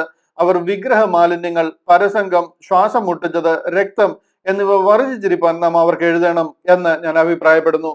യാക്കോബിന്റെ ഈ അഭിപ്രായത്തെ അവർ പിന്താങ്ങുകയും അതോടുകൂടി അവര് പൗലോസ് അപ്പോസ്തലനെ താൻ പറഞ്ഞ ശുശ്രൂഷയെ അംഗീകരിക്കുകയും ചെയ്തു. താൻ പറഞ്ഞ ആ വാദങ്ങളെ അംഗീകരിക്കുകയും അവരാരും പരിച്ഛേദന ചെയ്യുകയും വേണ്ട എന്നുള്ള തീരുമാനത്തിലേക്ക് വരാനായിട്ട് ഇടയായി. ഇതിന്റെ 9ാം വാക്യത്തിൽ പറയുന്നത് കണ്ടില്ലയോ? ഗലാത്യ ലേഖനം 2ന്റെ 9ാം വാക്യത്തിൽ ആ തീരുമാനമാണ് ഇവിടെ റിപ്പീറ്റ് ചെയ്തിരിക്കുന്നത്. അവിടെ പറയുകയാണ്, ഭരമേൽപ്പിച്ചിരിക്കുന്നു, അതായത് എന്റെ മേലും ദൈവം ആ കൃപ പരമേൽപ്പിച്ചിരിക്കുന്നത് കണ്ടും എനിക്ക് ലഭിച്ച കൃപ അറിഞ്ഞും കൊണ്ട് തൂണുകളായി എണ്ണപ്പെട്ടിരുന്ന യാക്കോബും കേഫാവും യോഹന്നാനും ഞങ്ങൾ ജാതികളുടെ ഇടയിലും അവർ പരിച്ഛേദനക്കാരുടെ ഇടയിലും സുവിശേഷം അറിയിപ്പാൻ തക്കവണ്ണം എനിക്കും ബർന്നബാസിനും കൂട്ടായ്മയുടെ വലം കൈ തന്നു. ഇതാണ് ഇതിന്റെ എഗ്രിമെന്റ്. നിങ്ങൾ എൻ്റെ കൂടെ ഉണ്ട്, ഈ കാര്യം നിങ്ങൾക്ക് വ്യക്തമായിട്ട് മനസ്സിലാകുന്നു. എനിക്ക് മനസ്സിലായിരിക്കുന്ന പോലെ തന്നെ നിങ്ങൾക്കും മനസ്സിലാകുന്നു എന്ന് ഞാൻ വിശ്വസിക്കുന്നു. ഒരു അർദ്ധ ശങ്കയ്ക്ക് ഇടമില്ലാത്ത രീതിയിൽ പച്ച വെള്ളം പോലെ ക്രിസ്റ്റൽ ക്ലിയർ ആയിട്ടുള്ള ഒരു കാര്യമാണ് ഞാൻ ഈ പറയുന്നത്. ഇവിടെല്ലാം യഹൂദന്മാർക്ക് ഇതിനു മുമ്പ് 12 അപ്പോസ്തലന്മാർക്കോ പൗലോസ് അപ്പോസ്തലനോട് ദൈവം ആരംഭിച്ചിരിക്കുന്ന ഒരു സ്വർഗീയ പദ്ധതിയെ കുറിച്ച് അറിവില്ല. ഇവിടെ ഈ വിഷയത്തിന് ഇവരുടെ ഒരു അപ്രൂവൽ ആവശ്യമാണ്. കാര്യം കർത്താവ് ലോകത്തിൽ വന്നിരുന്ന് ഇവരുടെ ഇടയിൽ ശുശ്രൂഷിച്ചതും ലോകമെമ്പാടും പോയി ശുശ്രൂഷിക്കാനായിട്ട് ഇവരെ ഏൽപ്പിച്ചിരിക്കുന്നതും ഒക്കെയാണ്. അപ്പൊ അവർക്ക് അറിയാൻ വയ്യാത്ത ഒരു കാര്യമാണ് പോൾ പ്രസംഗിക്കുന്നത്. ഞങ്ങൾക്ക് ഇതുമായിട്ട് യാതൊരു ബന്ധവുമില്ല, പോൾ ആരാണെന്ന് ഞങ്ങൾക്ക് അറിയത്തില്ല, അദ്ദേഹം എന്താണ് പറയുന്നത് ഞങ്ങൾക്ക് അറിയത്തില്ല എന്നൊക്കെ അവര് പറഞ്ഞു കഴിഞ്ഞാൽ പിന്നെ ലോകം അത് അംഗീകരിക്കത്തില്ല, പോളിനെ അംഗീകരിക്കത്തില്ല. അതുകൊണ്ട് തന്നെ അതിന്റെ ഒരു അപ്രൂവൽ, ആ കൗൺസിലിന്റെ ഒരു തീരുമാനവും ഒരു അപ്രൂവലും വളരെ അത്യന്താപേക്ഷിതമായിരുന്നു എന്ന് നിങ്ങൾ മനസ്സിലാക്കുന്നത് ഞാൻ വിശ്വസിക്കുന്നു. ഇവിടെ ഒരു കാര്യം കൂടെ കാണിക്കാം. ഗ്രേറ്റ് കമ്മീഷൻ ഈ വിഷയം കണ്ടില്ലേ, ഇവിടെ എടുക്കുന്ന തീരുമാനം കണ്ടില്ലേ? യാക്കോബും കേഫാവും ഞങ്ങൾ ജാതികളുടെ ഇടയിലും അവർ പരിച്ഛേദനക്കാരുടെ ഇടയിലും സുവിശേഷം അറിയിക്കുക. ഗ്രേറ്റ് കമ്മീഷൻ ലഭിച്ച 12 അപ്പോസ്തലന്മാർ, നിങ്ങൾ ലോകം പിതാവിന്റെയും പുത്രന്റെയും പരിശുദ്ധ ആത്മാവിന്റെ നാമത്തിൽ സ്നാനം കഴിപ്പിച്ചു, ഞാൻ നിങ്ങളോട് കൽപ്പിച്ചതൊക്കെയും പ്രമാണിപ്പാൻ തക്കവണ്ണം ഉപദേശിച്ചുകൊണ്ട് സകല ജാതികളെയും എന്റെ ശിഷ്യരാക്കിക്കൊള്ളുവീൻ എന്ന് വിശ്വസിക്കുന്ന എന്നാണ് പ്രസംഗിച്ചതെന്നും എന്നാണ് അവരോട് പറഞ്ഞതെന്നുണ്ടെങ്കിൽ ഈ തീരുമാനം എടുക്കുമെന്ന് നിങ്ങൾക്ക് തോന്നുന്നുണ്ടോ? അവർ പറയുന്നത് കണ്ടില്ലയോ, നിങ്ങൾ ജാതികളുടെ ഇടയിലും ഞങ്ങൾ യഹൂദന്മാരുടെ ഇടയിലും പരിച്ഛേദനക്കാരുടെ ഇടയിലും സുവിശേഷം അറിയിച്ചുകൊള്ളാമെന്ന്. ഈ ഗ്രേറ്റ് കമ്മീഷൻ കർത്താവിൽ നിന്ന് ലഭിച്ച 12 പേരാണോ ഇങ്ങനെ പറയുന്നത്? ഒരിക്കലും അവർക്ക് അങ്ങനെ പറയാൻ കഴിയത്തില്ല. അവർ ഇതുവരെയും പോയിട്ടില്ലാത്തത് ദൈവം അവരോട് അങ്ങനെ പറഞ്ഞിട്ടില്ലാത്തത് കൊണ്ടാണ്. ദൈവം പറഞ്ഞിരിക്കുന്നത് go ye and preach to the whole nations എന്ന്. എല്ലാ ദേശത്തും പോയി അവിടെ ചിതറിപ്പറക്കുന്ന യഹൂദന്മാരെ ഈ സദ്വർത്തമാനം അറിയിക്കാൻ വേണ്ടിയിട്ട്. നിങ്ങൾ ജാതികളുടെ അടുത്തേക്കും ഞങ്ങൾ പരിച്ഛേദനക്കാരുടെ അടുത്തേക്കും പോയിക്കൊള്ളാമെന്ന് അവർ പറയുന്നത് കണ്ടില്ലയോ? ഇവിടെ വചനത്തെ വചനം കൊണ്ട് വിവേചിക്കണം. ഐഡിയകളും നമ്മുടെ ഇഷ്ടത്തിന് ഇല്ല ചെരുപ്പിനനുസരിച്ച് കാല് മുറിക്കുന്നത് പോലുള്ള ഐഡിയകളാകല്ല. ദൈവം എന്താണ് പറഞ്ഞിരിക്കുന്നത് അവരോട് പറഞ്ഞത് അവർക്ക് വ്യക്തമായിട്ട് മനസ്സിലായി. അതുകൊണ്ടാണ് അവർ യഹൂദന്മാരുടെ ഇടയിൽ ശുശ്രൂഷിക്കുന്നത്. ജാതികളുടെ ഇടയിൽ അവർ ശുശ്രൂഷിക്കുന്നില്ല. അവരൊരു ജാതി എടുക്കലും പോയിട്ടില്ല. 19 വർഷം കഴിഞ്ഞതിന് ശേഷം ഒരു കൗൺസിൽ കൂടുമ്പോൾ കൂടെ ജാതികളുടെ ഇടയിൽ പോകാനുള്ള ഒരു ഇൻസ്റ്റൻസ് അവർ ഓർക്കുന്നത് 10ാമത്തെ അധ്യായത്തിൽ, അതായത് കർത്താവിന്റെ ക്രൂശീകരണം കഴിഞ്ഞ് 6 വർഷം കഴിഞ്ഞ് AD 39 പത്രോസ് അപ്പോസ്തലൻ കൊർന്നലിയോസിന്റെ ഭവനത്തിൽ പോകുന്ന ഒരേ ഒരു ഇൻസ്റ്റൻസ് ആണ് ഇവിടെ 19 വർഷത്തിനിടയിൽ അവർക്ക് ഡിസ്കസ് ചെയ്യാനുള്ളത്. ഒരു ജാതികളുടെയും അടുക്കൽ അതിന് മുൻപും പോയിട്ടില്ല, പിൻപും പോയിട്ടില്ല. പെന്തക്കോസ്ത് നാളിൽ ഒരു ജാതിയനും അവിടെ വന്നു ചേർന്നിട്ടില്ല. ഹല്ലേലൂയ. ഈ കാര്യങ്ങളെല്ലാം നമ്മൾ ഇന്ന് മനസ്സിലാക്കി വെച്ചിരിക്കുന്ന ക്രിസ്ത്യാനിറ്റിയുടെ വിശ്വാസത്തിന്റെ അടിസ്ഥാന കല്ലുകൾ എടുത്തു കളയുന്ന സത്യങ്ങളാണ്. ഇതാണ് നമ്മൾ മനസ്സിലാക്കേണ്ടത്. ഈ സത്യങ്ങൾ നമുക്ക് അറിയാതെ പോയിട്ടുണ്ടെങ്കിൽ ഒരു പുതിയ അറിവ് എനിക്ക് കിട്ടി എന്ന് പറയാനല്ല, താങ്കൾ നിത്യ നരകത്തിൽ പോകാതിരിക്കാൻ വേണ്ടിയിട്ട്. ഈ അറിവൊന്നും നമുക്ക് കുറെ അറിവ് സമ്പാദിക്കാൻ വേണ്ടിയിട്ടോ PhD എടുക്കാൻ വേണ്ടിയിട്ടോ അല്ല. ഇതിൽ തെറ്റിപ്പോയാൽ ഇതിന്റെ അവസാനം നിത്യ നരകമാണ്. ഞങ്ങളുടെ അപ്പച്ചൻ ഇങ്ങനെ ആയിരുന്നു എന്ന് പറഞ്ഞിട്ട് ഒരു കഥയുമില്ല. അപ്പച്ചനും താങ്കളും ചേർന്ന് നരകത്തിൽ പോകും, അത്രേ ഉള്ളൂ. സത്യം എന്താണെന്ന് മനസ്സിലാക്കി സത്യത്തിന് വേണ്ടി നിൽക്കണം. സത്യവചനത്തെ യഥാർത്ഥമായിട്ട് പ്രസംഗിക്കണം. അതാ ക്രിസ്ത്യാനി ചെയ്യേണ്ടത്. അല്ലാതെ പടിഞ്ഞാറയിലെ അവറാച്ചാന്റെ പുരയിടത്തിൽ ചേന കുഴിച്ചിട്ടുണ്ടെന്ന് കണ്ടുപിടിക്കുന്നതോ അല്ലെങ്കിൽ വിവേചിക്കുന്നതോ അല്ല ക്രിസ്ത്യാനിറ്റി എന്ന് പറയുന്നത്. ഈ സത്യവചനത്തെ സത്യവചനം കൊണ്ട് വിവേചിക്കണം. ഗലാത്യ ലേഖനം 2ാം അധ്യായത്തിൽ കറക്റ്റ് ആയിട്ട് പറഞ്ഞിരിക്കുക അപ്പോസ്തല പ്രവൃത്തികൾ 15ാം അധ്യായത്തിൽ എന്താ നടന്നതെന്നുള്ളത്. അങ്ങനെ വിവേചിച്ച് കാര്യങ്ങളെ മനസ്സിലാക്കണം. അതാണ് നമ്മളെ പഠിപ്പിക്കേണ്ടത്. ദശാംശവും വാങ്ങിച്ച് ബ്രോക്കർ പണിയും ചെയ്ത് മറ്റുള്ള ബിസിനസ്സുകളും ചെയ്ത് പിന്നെ ബൈബിൾ കോളേജ് കൊണ്ട് കൺവെൻഷനുകളും ഒക്കെ നടത്തി ഒരു ക്രിസ്തീയ ഒരു ക്രിസ്ത്യാനിറ്റി പ്രചരിപ്പിക്കുന്ന മാർഗവുമായിട്ട് നടന്നു കഴിഞ്ഞാൽ അതെല്ലാം കത്തിപ്പോകുന്നതാണ്. അത് മുഴുവനും കത്തിപ്പോകും, നിത്യ നരകാഗ്നിയിൽ ചെന്ന് ചേരും. എന്നെ മനസ്സുണ്ടെങ്കിൽ വിശ്വസിക്കാം. നിങ്ങളുടെ ഇഷ്ടത്തിന് നിങ്ങൾക്ക് എന്നെ കേൾക്കുന്നവർക്ക് തീരുമാനിക്കാം. ഞാനിവിടെ നിങ്ങളെ ആളിനെ കൂട്ടുന്ന ഒരു പ്രസ്ഥാനം സ്ഥാപിക്കുക അല്ല ചെയ്യുന്നത്. ഒരു പ്രസ്ഥാനവും നമുക്കില്ല. ദൈവത്തെ സത്യവചനത്തെ പ്രസംഗിക്കാൻ കർത്താവിന്റെ വരവ് വരെ അത് പ്രസംഗിക്കും. അത് പറഞ്ഞു തരാനായിട്ട് എന്നാൽ ആവോളം ശ്രമിക്കുക. സത്യം മനസ്സിലാകുന്നവർക്ക് തിരഞ്ഞെടുക്കാം. നിങ്ങളുടെ ഡെസ്റ്റിനി തീരുമാനിക്കുന്നത് നിങ്ങൾ തന്നെയാണ്. അതല്ല ഞങ്ങളുടെ അപ്പച്ചൻ പറഞ്ഞതാണ് ശരിയെന്ന് നിങ്ങൾക്ക് തോന്നുന്നുണ്ടെങ്കിൽ very well, you can go ahead with that. Hallelujah. സത്യം മനസ്സിലാക്കുവാൻ ദൈവം നിങ്ങളെ സഹായിക്കട്ടെ എന്ന് ഞാൻ പ്രാർത്ഥിക്കുന്നു. 15ാമത്തെ അധ്യായം ക്രിസ്ത്യാനിറ്റിയുടെ ആദ്യകാല ചരിത്രത്തിലേക്ക് വെളിച്ചം വീശുന്ന ഏറ്റവും സുപ്രധാനമായ ഒരു അധ്യായമാണ്. അവിടെ എന്ത് നടന്നു എന്ന് മനസ്സിലാക്കുവാനായിട്ട് നമുക്ക് ഏറ്റവും കൂടുതൽ വെളിച്ചം വീശുന്ന ഒരു അധ്യായമാണ്. അതിനെ കംപ്ലീറ്റ് തല തിരിച്ച് പഠിച്ചു വെച്ചേക്കുക, മുഴുവൻ തലകീഴായിട്ട് പഠിച്ചു വെച്ചിരിക്കുക. പോൾ ഇവിടെ വന്നിരിക്കുന്നത് തന്നെ താൻ ചെയ്യുന്ന ശുശ്രൂഷയൊക്കെ ശരിയാണോ ഒന്ന് 12 പേരോടൊന്ന് ചോദിച്ച് ഒന്നുകൂടെ ഒന്ന് കൺഫേം ചെയ്യാനായിട്ട് വന്നിരിക്കുകയാണെന്നുള്ള രീതിയിലാണ് ഇത് നമ്മളെ പഠിപ്പിച്ചേക്കുന്നത്.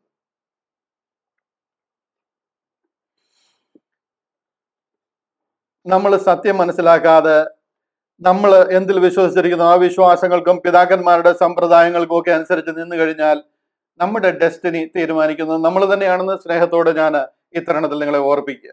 അതുകൊണ്ട് ക്രിസ്ത്യാനിറ്റി ഇന്ന് ഒരു നാഥനില്ല കളരിയായി പോയിരിക്കുക.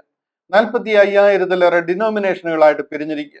ഈ സത്യവചനത്തെ സത്യമായിട്ട് പഠിപ്പിച്ചിരുന്നെങ്കിൽ ഒറ്റ ഒരു ഗ്രൂപ്പേ ക്രിസ്ത്യാനിറ്റി കാണത്തുള്ളൂ. രണ്ടാമതൊന്നൊന്ന് വരാൻ പറ്റത്തില്ല.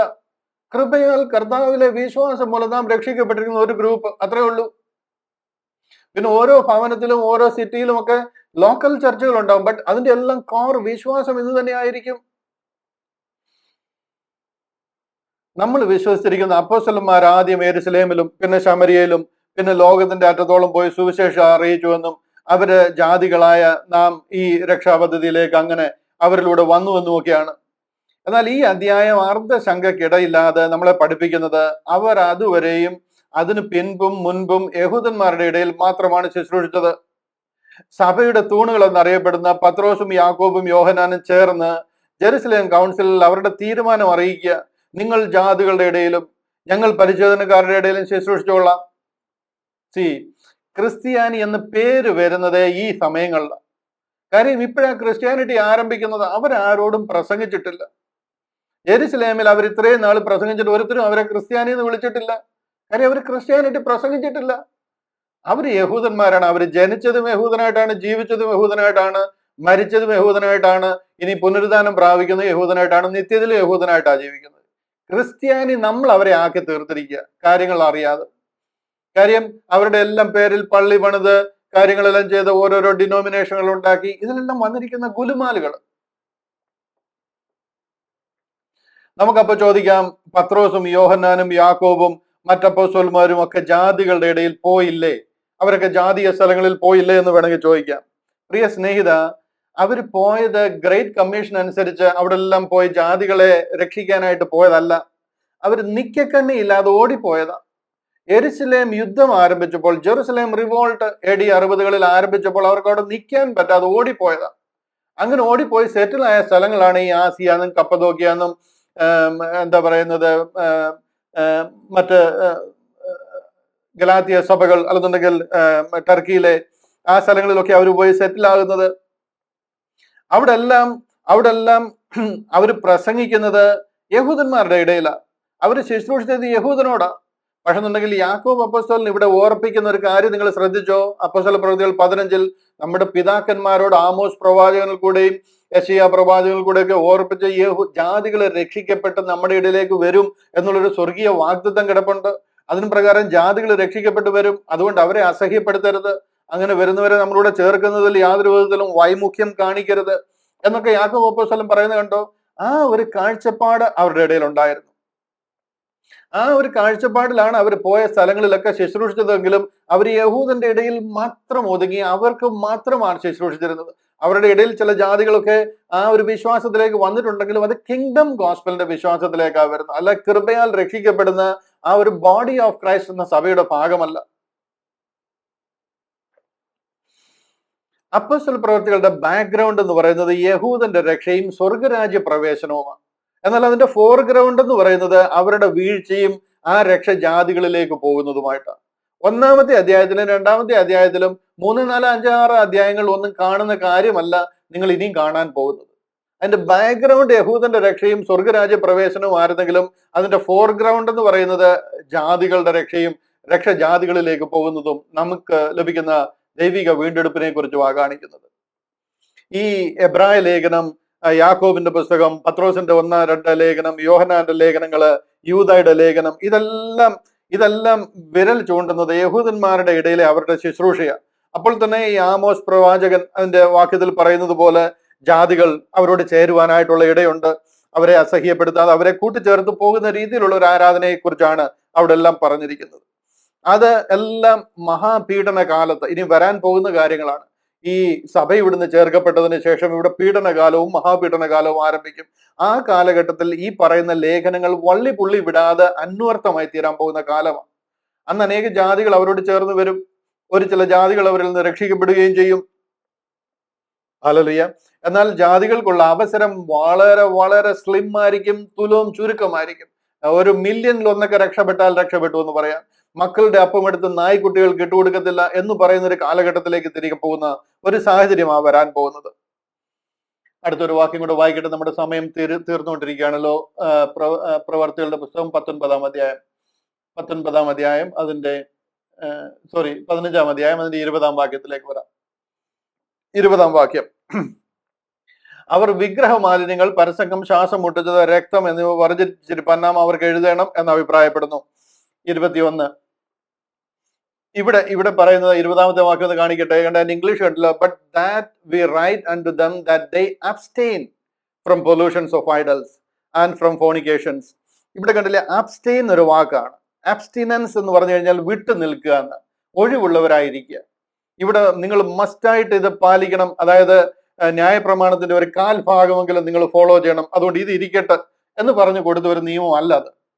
അവരോട് ബുദ്ധി ഉപദേശിക്കുക, നിങ്ങൾ അതിൽ നിന്ന് മാറിയിരിക്കണം. കാര്യം നിങ്ങൾ യഹൂദനോട് ചേർന്ന് ആരാധിക്കാൻ പോവുക. യഹൂദന് ഈ സംഗതികൾ എടുക്കാൻ പറ്റത്തില്ല. നിങ്ങൾ അവരോട് കൂടെ കൂടുമ്പോഴത്തേന് as a minimum you should follow at least this എന്നുള്ള രീതിയിലാണ് ഇവിടെ പറയുന്നത്. ഈ കാര്യങ്ങളൊക്കെ വിട്ട് മാറി നിൽക്കണമെന്നുള്ളത്. ഇതൊരു ലോ അല്ല. ഇത് അബ്സ്റ്റെയിൻ ഫ്രം, മനസ്സിലായോ? അബ്സ്റ്റിനൻസ് എന്ന് പറഞ്ഞു കഴിഞ്ഞാൽ ഒഴിവുള്ളവരായിരിക്കുക, വിട്ടു നിൽക്കുക, ഇതിൽ നിന്ന് മാറി നിൽക്കണമെന്ന് പറയുക. അല്ലാതെ ഇതൊരു 10 കൽപ്പന പോലെ കല്ലിൽ കൊത്തിയതുപോലെ നിങ്ങൾ പട്ടമായിട്ട് എഴുതി വെക്കണമെന്നല്ല പറഞ്ഞു. മനസ്സിലാകുന്നുണ്ടോ? ഇതിൽ നിന്ന് ഒഴിവുള്ളവരായിരിക്കാനായിട്ട് പറയുക. 21-ാമത്തെ വാക്യം. മോശയുടെ ന്യായപ്രമാണം ശബത്ത് തോറും പള്ളികളിൽ വായിച്ചു വരുന്നതിനാൽ പൂർവ്വകാലം മുതൽ പട്ടണം തോറും അത് പ്രസംഗിക്കുന്നവരുണ്ടല്ലോ. അതായത് യഹൂദന് ഇത് ചേരത്തില്ല, യഹൂദനുമായിട്ട് നിങ്ങൾക്ക് ചേർന്ന് പോകാൻ പറ്റത്തില്ല ഈ കാര്യങ്ങളൊക്കെ ചെയ്യുകയാണെന്നുണ്ടെങ്കിൽ. അതുകൊണ്ട് അവിടെ പറയുകയാണ്, അവർക്ക് എല്ലാവർക്കും ഈ കാര്യം ന്യായപ്രമാണത്തിൽ പറഞ്ഞിട്ടുള്ള കാര്യമാണെന്നും യഹൂദൻ അത് ഉൾക്കൊള്ളാൻ പറ്റത്തില്ല എന്നുള്ളതും അറിയാം. കാര്യം ശബത്ത് തോറും പള്ളികളിൽ ഈ ന്യായപ്രമാണം വായിച്ചു വരുന്നതിനാൽ പഴയ കാലം മുതലേ പട്ടണം തോറും അത് പ്രസംഗിക്കുന്നവരുള്ളതിനാൽ ജനത്തിന് അറിയാം. അവരോട് പറഞ്ഞാൽ മതി, ഇത് ന്യായപ്രമാണ പ്രകാരം അവർക്ക് ചേർന്ന് പോകാൻ പറ്റത്തില്ല. അതുകൊണ്ട് ഈ സംഗതികളിൽ നിന്ന് നിങ്ങളൊന്ന് ഒഴിവുള്ളവരായിരിക്കണം, എന്നാലേ യഹൂദനോട് ചേർന്ന് പോകാൻ പറ്റത്തുള്ളൂ എന്നാ പറയുന്നത്. അതായത് യഹൂദിന് വേണ്ടി നിങ്ങൾ ഇതിൽ നിന്ന് ഒഴിവുള്ളവരായിരിക്കണം എന്നുള്ള അർത്ഥത്തിലാണ് ശരിക്കും അതവിടെ പറഞ്ഞിരിക്കുന്നത്. ഞാൻ ഈ പറയുന്നതിനെയൊക്കെ ആർക്കെങ്കിലും കിട്ടിക്കഴിഞ്ഞാൽ ഏത് രീതിയിൽ ഇതിനെയൊക്കെ വ്യാഖ്യാനിക്കുമെന്ന് അറിയത്തില്ല. ഇത് നമ്മൾ തുടക്കം മുതലേ കേട്ട് വരണം, എന്നാലാണ് ഇതെന്താണ് ആക്ച്വലി പറഞ്ഞിരിക്കുന്നുള്ളത് നമുക്ക് മനസ്സിലാക്കുവാനായിട്ട് കഴിയത്തുള്ളൂ. 22-ാമത്തെ വാക്യം. അപ്പോൾ തങ്ങളിൽ ചില പുരുഷന്മാരെ തിരഞ്ഞെടുത്ത് പൗലോസിനോടും ബർന്നബാസിനോടും കൂടെ അന്ത്യോക്യയിലേക്ക് അയക്കണമെന്ന് അപ്പസ്തലന്മാരും മൂപ്പന്മാരുടെ സർവ്വസമയം നിർണയിച്ചു. സഹോദരന്മാരിൽ പ്രമാണപ്പെട്ട പുരുഷന്മാരായ ബർശബാസ് എന്ന യൂദയെയും ശീലാസിനെയും നിയോഗിച്ചു. ഇവിടെ 2 പേരെ എടുത്തിട്ട് അവരെ അയക്കുന്നതായിട്ട് നമുക്ക് കാണാം. അത് ഒന്ന് യൂദയും ഒന്ന് ശീലാസുമാണ്. 23-ാമത്തെ വാക്യം. അവരുടെ കൈവശം എഴുതി അയച്ചത് എന്തെന്നാൽ, അപ്പോസ്തലന്മാരും മൂപ്പന്മാരുമായ സഹോദരന്മാരും അന്ത്യോക്യയിലും സുറിയയിലും കിലിക്കയിലും ജാതികളിൽ നിന്ന് ചേർന്ന സഹോദരന്മാർക്കും വന്ദനം. ഇത് എഴുതുന്ന ആർക്കാന്ന് നോക്കിയേ, ആർക്കായി എഴുതി കൊടുക്കുന്നത് നോക്കിയേ. അന്ത്യോക്യയിലും സുറിയയിലും കിലിക്കയിലും ഉള്ള ജാതികളിൽ നിന്ന് ചേർന്ന സഹോദരന്മാർക്ക് വന്ദനം. ഇവരോടാ പറയുന്ന കാര്യം എന്താണെന്ന് ചോദിച്ചു കഴിഞ്ഞാൽ, ഇവിടാണ് ജാതികൾ ക്രിസ്ത്യാനിറ്റിയിലേക്ക് വന്നിരിക്കുന്നത്. ഇവിടാണ് ജാതികളിൽ നിന്ന് ജനം ഈ വിശ്വാസത്തിലേക്ക് വന്നിരിക്കുന്നത്. അല്ലാതെ ഇത് എഴുതുന്നത് വേറെ ദേശത്തുള്ള ആൾക്കാർക്ക് വേണ്ടിയിട്ടല്ല, ഇവിടുന്ന് ക്രിസ്തീയ വിശ്വാസത്തിലേക്ക് കാര്യം പോളിന്റെയും ബർന്നബാസിന്റെയും ശുശ്രൂഷ നടക്കുന്ന ഇവിടെ. പോള് കിലിക്കക്കാരന്, സിറിയയിലാണ് തന്റെ സഭ ആദ്യം ആരംഭിച്ചത്, അന്ത്യോക്യയിൽ നിന്ന് പ്രവർത്തനം ആരംഭിച്ചിരിക്കുക. മനസ്സിലായോ? ഇവിടാണ് ജാതികൾ മുഴുവൻ രക്ഷിക്കപ്പെട്ടിരിക്കുന്നത്. അതുകൊണ്ട് അവരോട് പറയാണ്, അന്ത്യോക്യയിലും സിറിയയിലും കിലിക്കയിലും ഉള്ള ജാതികളിൽ നിന്ന് ചേർന്ന സഹോദരന്മാർക്ക് വന്ദനം. അവരോട് പറഞ്ഞിട്ട് ഈ എഴുത്ത് അവർക്ക് കൊടുത്തിരിക്കുക. ഞങ്ങൾ കൽപ്പന കൊടുക്കാതെ ചിലർ ഞങ്ങളുടെ ഇടയിൽ നിന്ന് പുറപ്പെട്ട് നിങ്ങളെ വാക്കുകളാൽ ഭ്രമിപ്പിച്ചു, നിങ്ങളുടെ ഹൃദയങ്ങളെ കലക്കി കളഞ്ഞുവെന്ന് കേൾക്കൊണ്ട്. ഇവിടെ 1 മിനിറ്റ് ഒന്ന് നിൽക്കേണ്ടതായിട്ടുണ്ട്. ഇവിടെ കണ്ടില്ലേ എത്ര ക്ലിയർ ആയിട്ട് ആ കാര്യങ്ങൾ പറയുന്നത്. ഞങ്ങൾ കൽപ്പന കൊടുക്കാതെ, യാക്കോബും യോഹന്നാനും പത്രോസും ഒക്കെ ചേർന്ന് പറയുക, ഞങ്ങൾ കൽപ്പന കൊടുക്കാതെ, അതായത് 12 ലിറ്റിൽ ഫ്ലോക്സ് കൽപ്പന കൊടുക്കാതെ ഞങ്ങളുടെ ഇടയിൽ നിന്ന്, എവിടുന്ന്? ഞങ്ങളുടെ സഭകളിൽ നിന്ന്, ഞങ്ങളുടെ ഇടയിൽ നിന്ന് പുറപ്പെട്ട് നിങ്ങളെ വാക്കുകളാൽ ഭ്രമിപ്പിച്ച് നിങ്ങളുടെ ഹൃദയങ്ങളെ കലക്കി കളഞ്ഞു എന്ന് കേൾക്കുകൊണ്ട്. അതായത് ഞങ്ങളുടെ സഭയിൽ നിന്ന് ചിലർ നിങ്ങളുടെ ഇടയിൽ വന്നിട്ട് നിങ്ങളെ കലക്കി കളഞ്ഞു. കാര്യം എന്താ? നിങ്ങൾ പരിച്ഛേദന ഏൽക്കണം, മോശയുടെ ന്യായപ്രമാണം ഫോളോ ചെയ്യണം എന്നൊക്കെ പറഞ്ഞിട്ട് അവിടെ ഭയങ്കര ഇഷ്യൂ ഉണ്ടാക്കി, വലിയ പ്രശ്നം ഉണ്ടാക്കി, നിങ്ങൾ തന്നെ മാറിക്കളഞ്ഞു. പൗലോസ് അപ്പോസ്തലൻ ഗലാത്യ ലേഖനം എഴുതുമ്പോൾ ആ ബുദ്ധിയില്ലാത്ത ഗലാത്യരെ എന്നൊക്കെ പറഞ്ഞ് എഴുതേണ്ട ലെവലിലേക്ക് നിങ്ങൾ കാര്യങ്ങൾ അവിടെ വഷളാക്കി. അങ്ങനെ നിങ്ങൾ ചെയ്തു എന്ന് ഞങ്ങൾ അറിയുന്നു, ഭ്രമിപ്പിച്ചു, നിങ്ങളുടെ ഹൃദയങ്ങളെ കലക്കി കളഞ്ഞുവെന്ന് ഞങ്ങൾ അറിയുന്നു, ഞങ്ങൾ കേൾക്കുകൊണ്ട്. ഇത് കണ്ടില്ലേ, ഒന്നാമത്തെ ലൈൻ കണ്ട, ചിലർ ഞങ്ങളുടെ ഇടയിൽ നിന്ന് പുറപ്പെട്ടു. ഇവരുടെ ഇടയിൽ നിന്ന് ഞാൻ ഒരിക്കൽ ഒരു ദേവദാസനുമായിട്ട് സംസാരിച്ചു ഈ വിഷയം. ഈ ഗലാത്യ ലേഖനം സംസാരിച്ചപ്പോൾ അദ്ദേഹം പറയാ, അവിടെ വന്നത് യാക്കോബും യോഹന്നാനും പന്തിരുവരുടെ ഇടയിൽ നിന്നുള്ള ആൾക്കാരൊന്നും അല്ല, ഇത് യഹൂദന്മാരാണ് അവിടെ വന്നതെന്നാ പറയുന്നത്. യഹൂദന്മാർ വന്ന കാര്യമാണോ ഈ 24-ാമത്തെ വാക്യത്തിൽ യാക്കോബും യോഹന്നാനും പറയുന്നത്? അവരുടെ സഭയിൽ നിന്നും അവരുടെ ഇടയിൽ നിന്നും. യഹൂദന്മാർ അങ്ങനെ പോയി ആരെയും യഹൂദനാക്കാനായിട്ട് ശ്രമിക്കാറില്ല. ഇവരുടെ ഇടയിൽ നിന്ന് ചെന്നിരിക്കുന്നവരാണ് അങ്ങനെ പ്രസംഗിച്ചിരിക്കുന്നത്. അതുകൊണ്ട് വളരെ ക്ലിയർ ആയിട്ട് അവിടെ പറയുക, ഞങ്ങൾ കൽപ്പന കൊടുക്കാതെ ചിലർ ഞങ്ങളുടെ ഇടയിൽ നിന്ന്, പന്തിരുവരുടെ ഇടയിൽ നിന്ന്. മനസ്സിലായോ? ഇവിടെ നിന്നാണ് ഗലാത്തിയിൽ പോയിട്ട് ആ ഒരു വലിയ വലിയ കലക്കം അവരുടെ ഇടയിൽ ഉണ്ടായത്. ഇതുവരെ ഇവരും വിശ്വസിച്ചിരുന്നത് ഇത് തന്നെയാണ്. ഈ പന്തിരുവര് ഒന്നും മെച്ചമല്ല. ഇപ്പം 19 വർഷം കഴിഞ്ഞിരിക്കുക, AD 49 എത്തിയിരിക്കുക. ഇവിടെ എത്തിയിരിക്കുമ്പോഴും അവരും വിശ്വസിച്ചിരുന്നത് ഇത് തന്നെയാണ്. ഈ കൗൺസിലിന് തൊട്ട് മുമ്പ് വരെ അവരും ഇതാ വിശ്വസിച്ചിരുന്നത്. അവരും പ്രസംഗിച്ചിരുന്നത് ഇത് തന്നെയാ.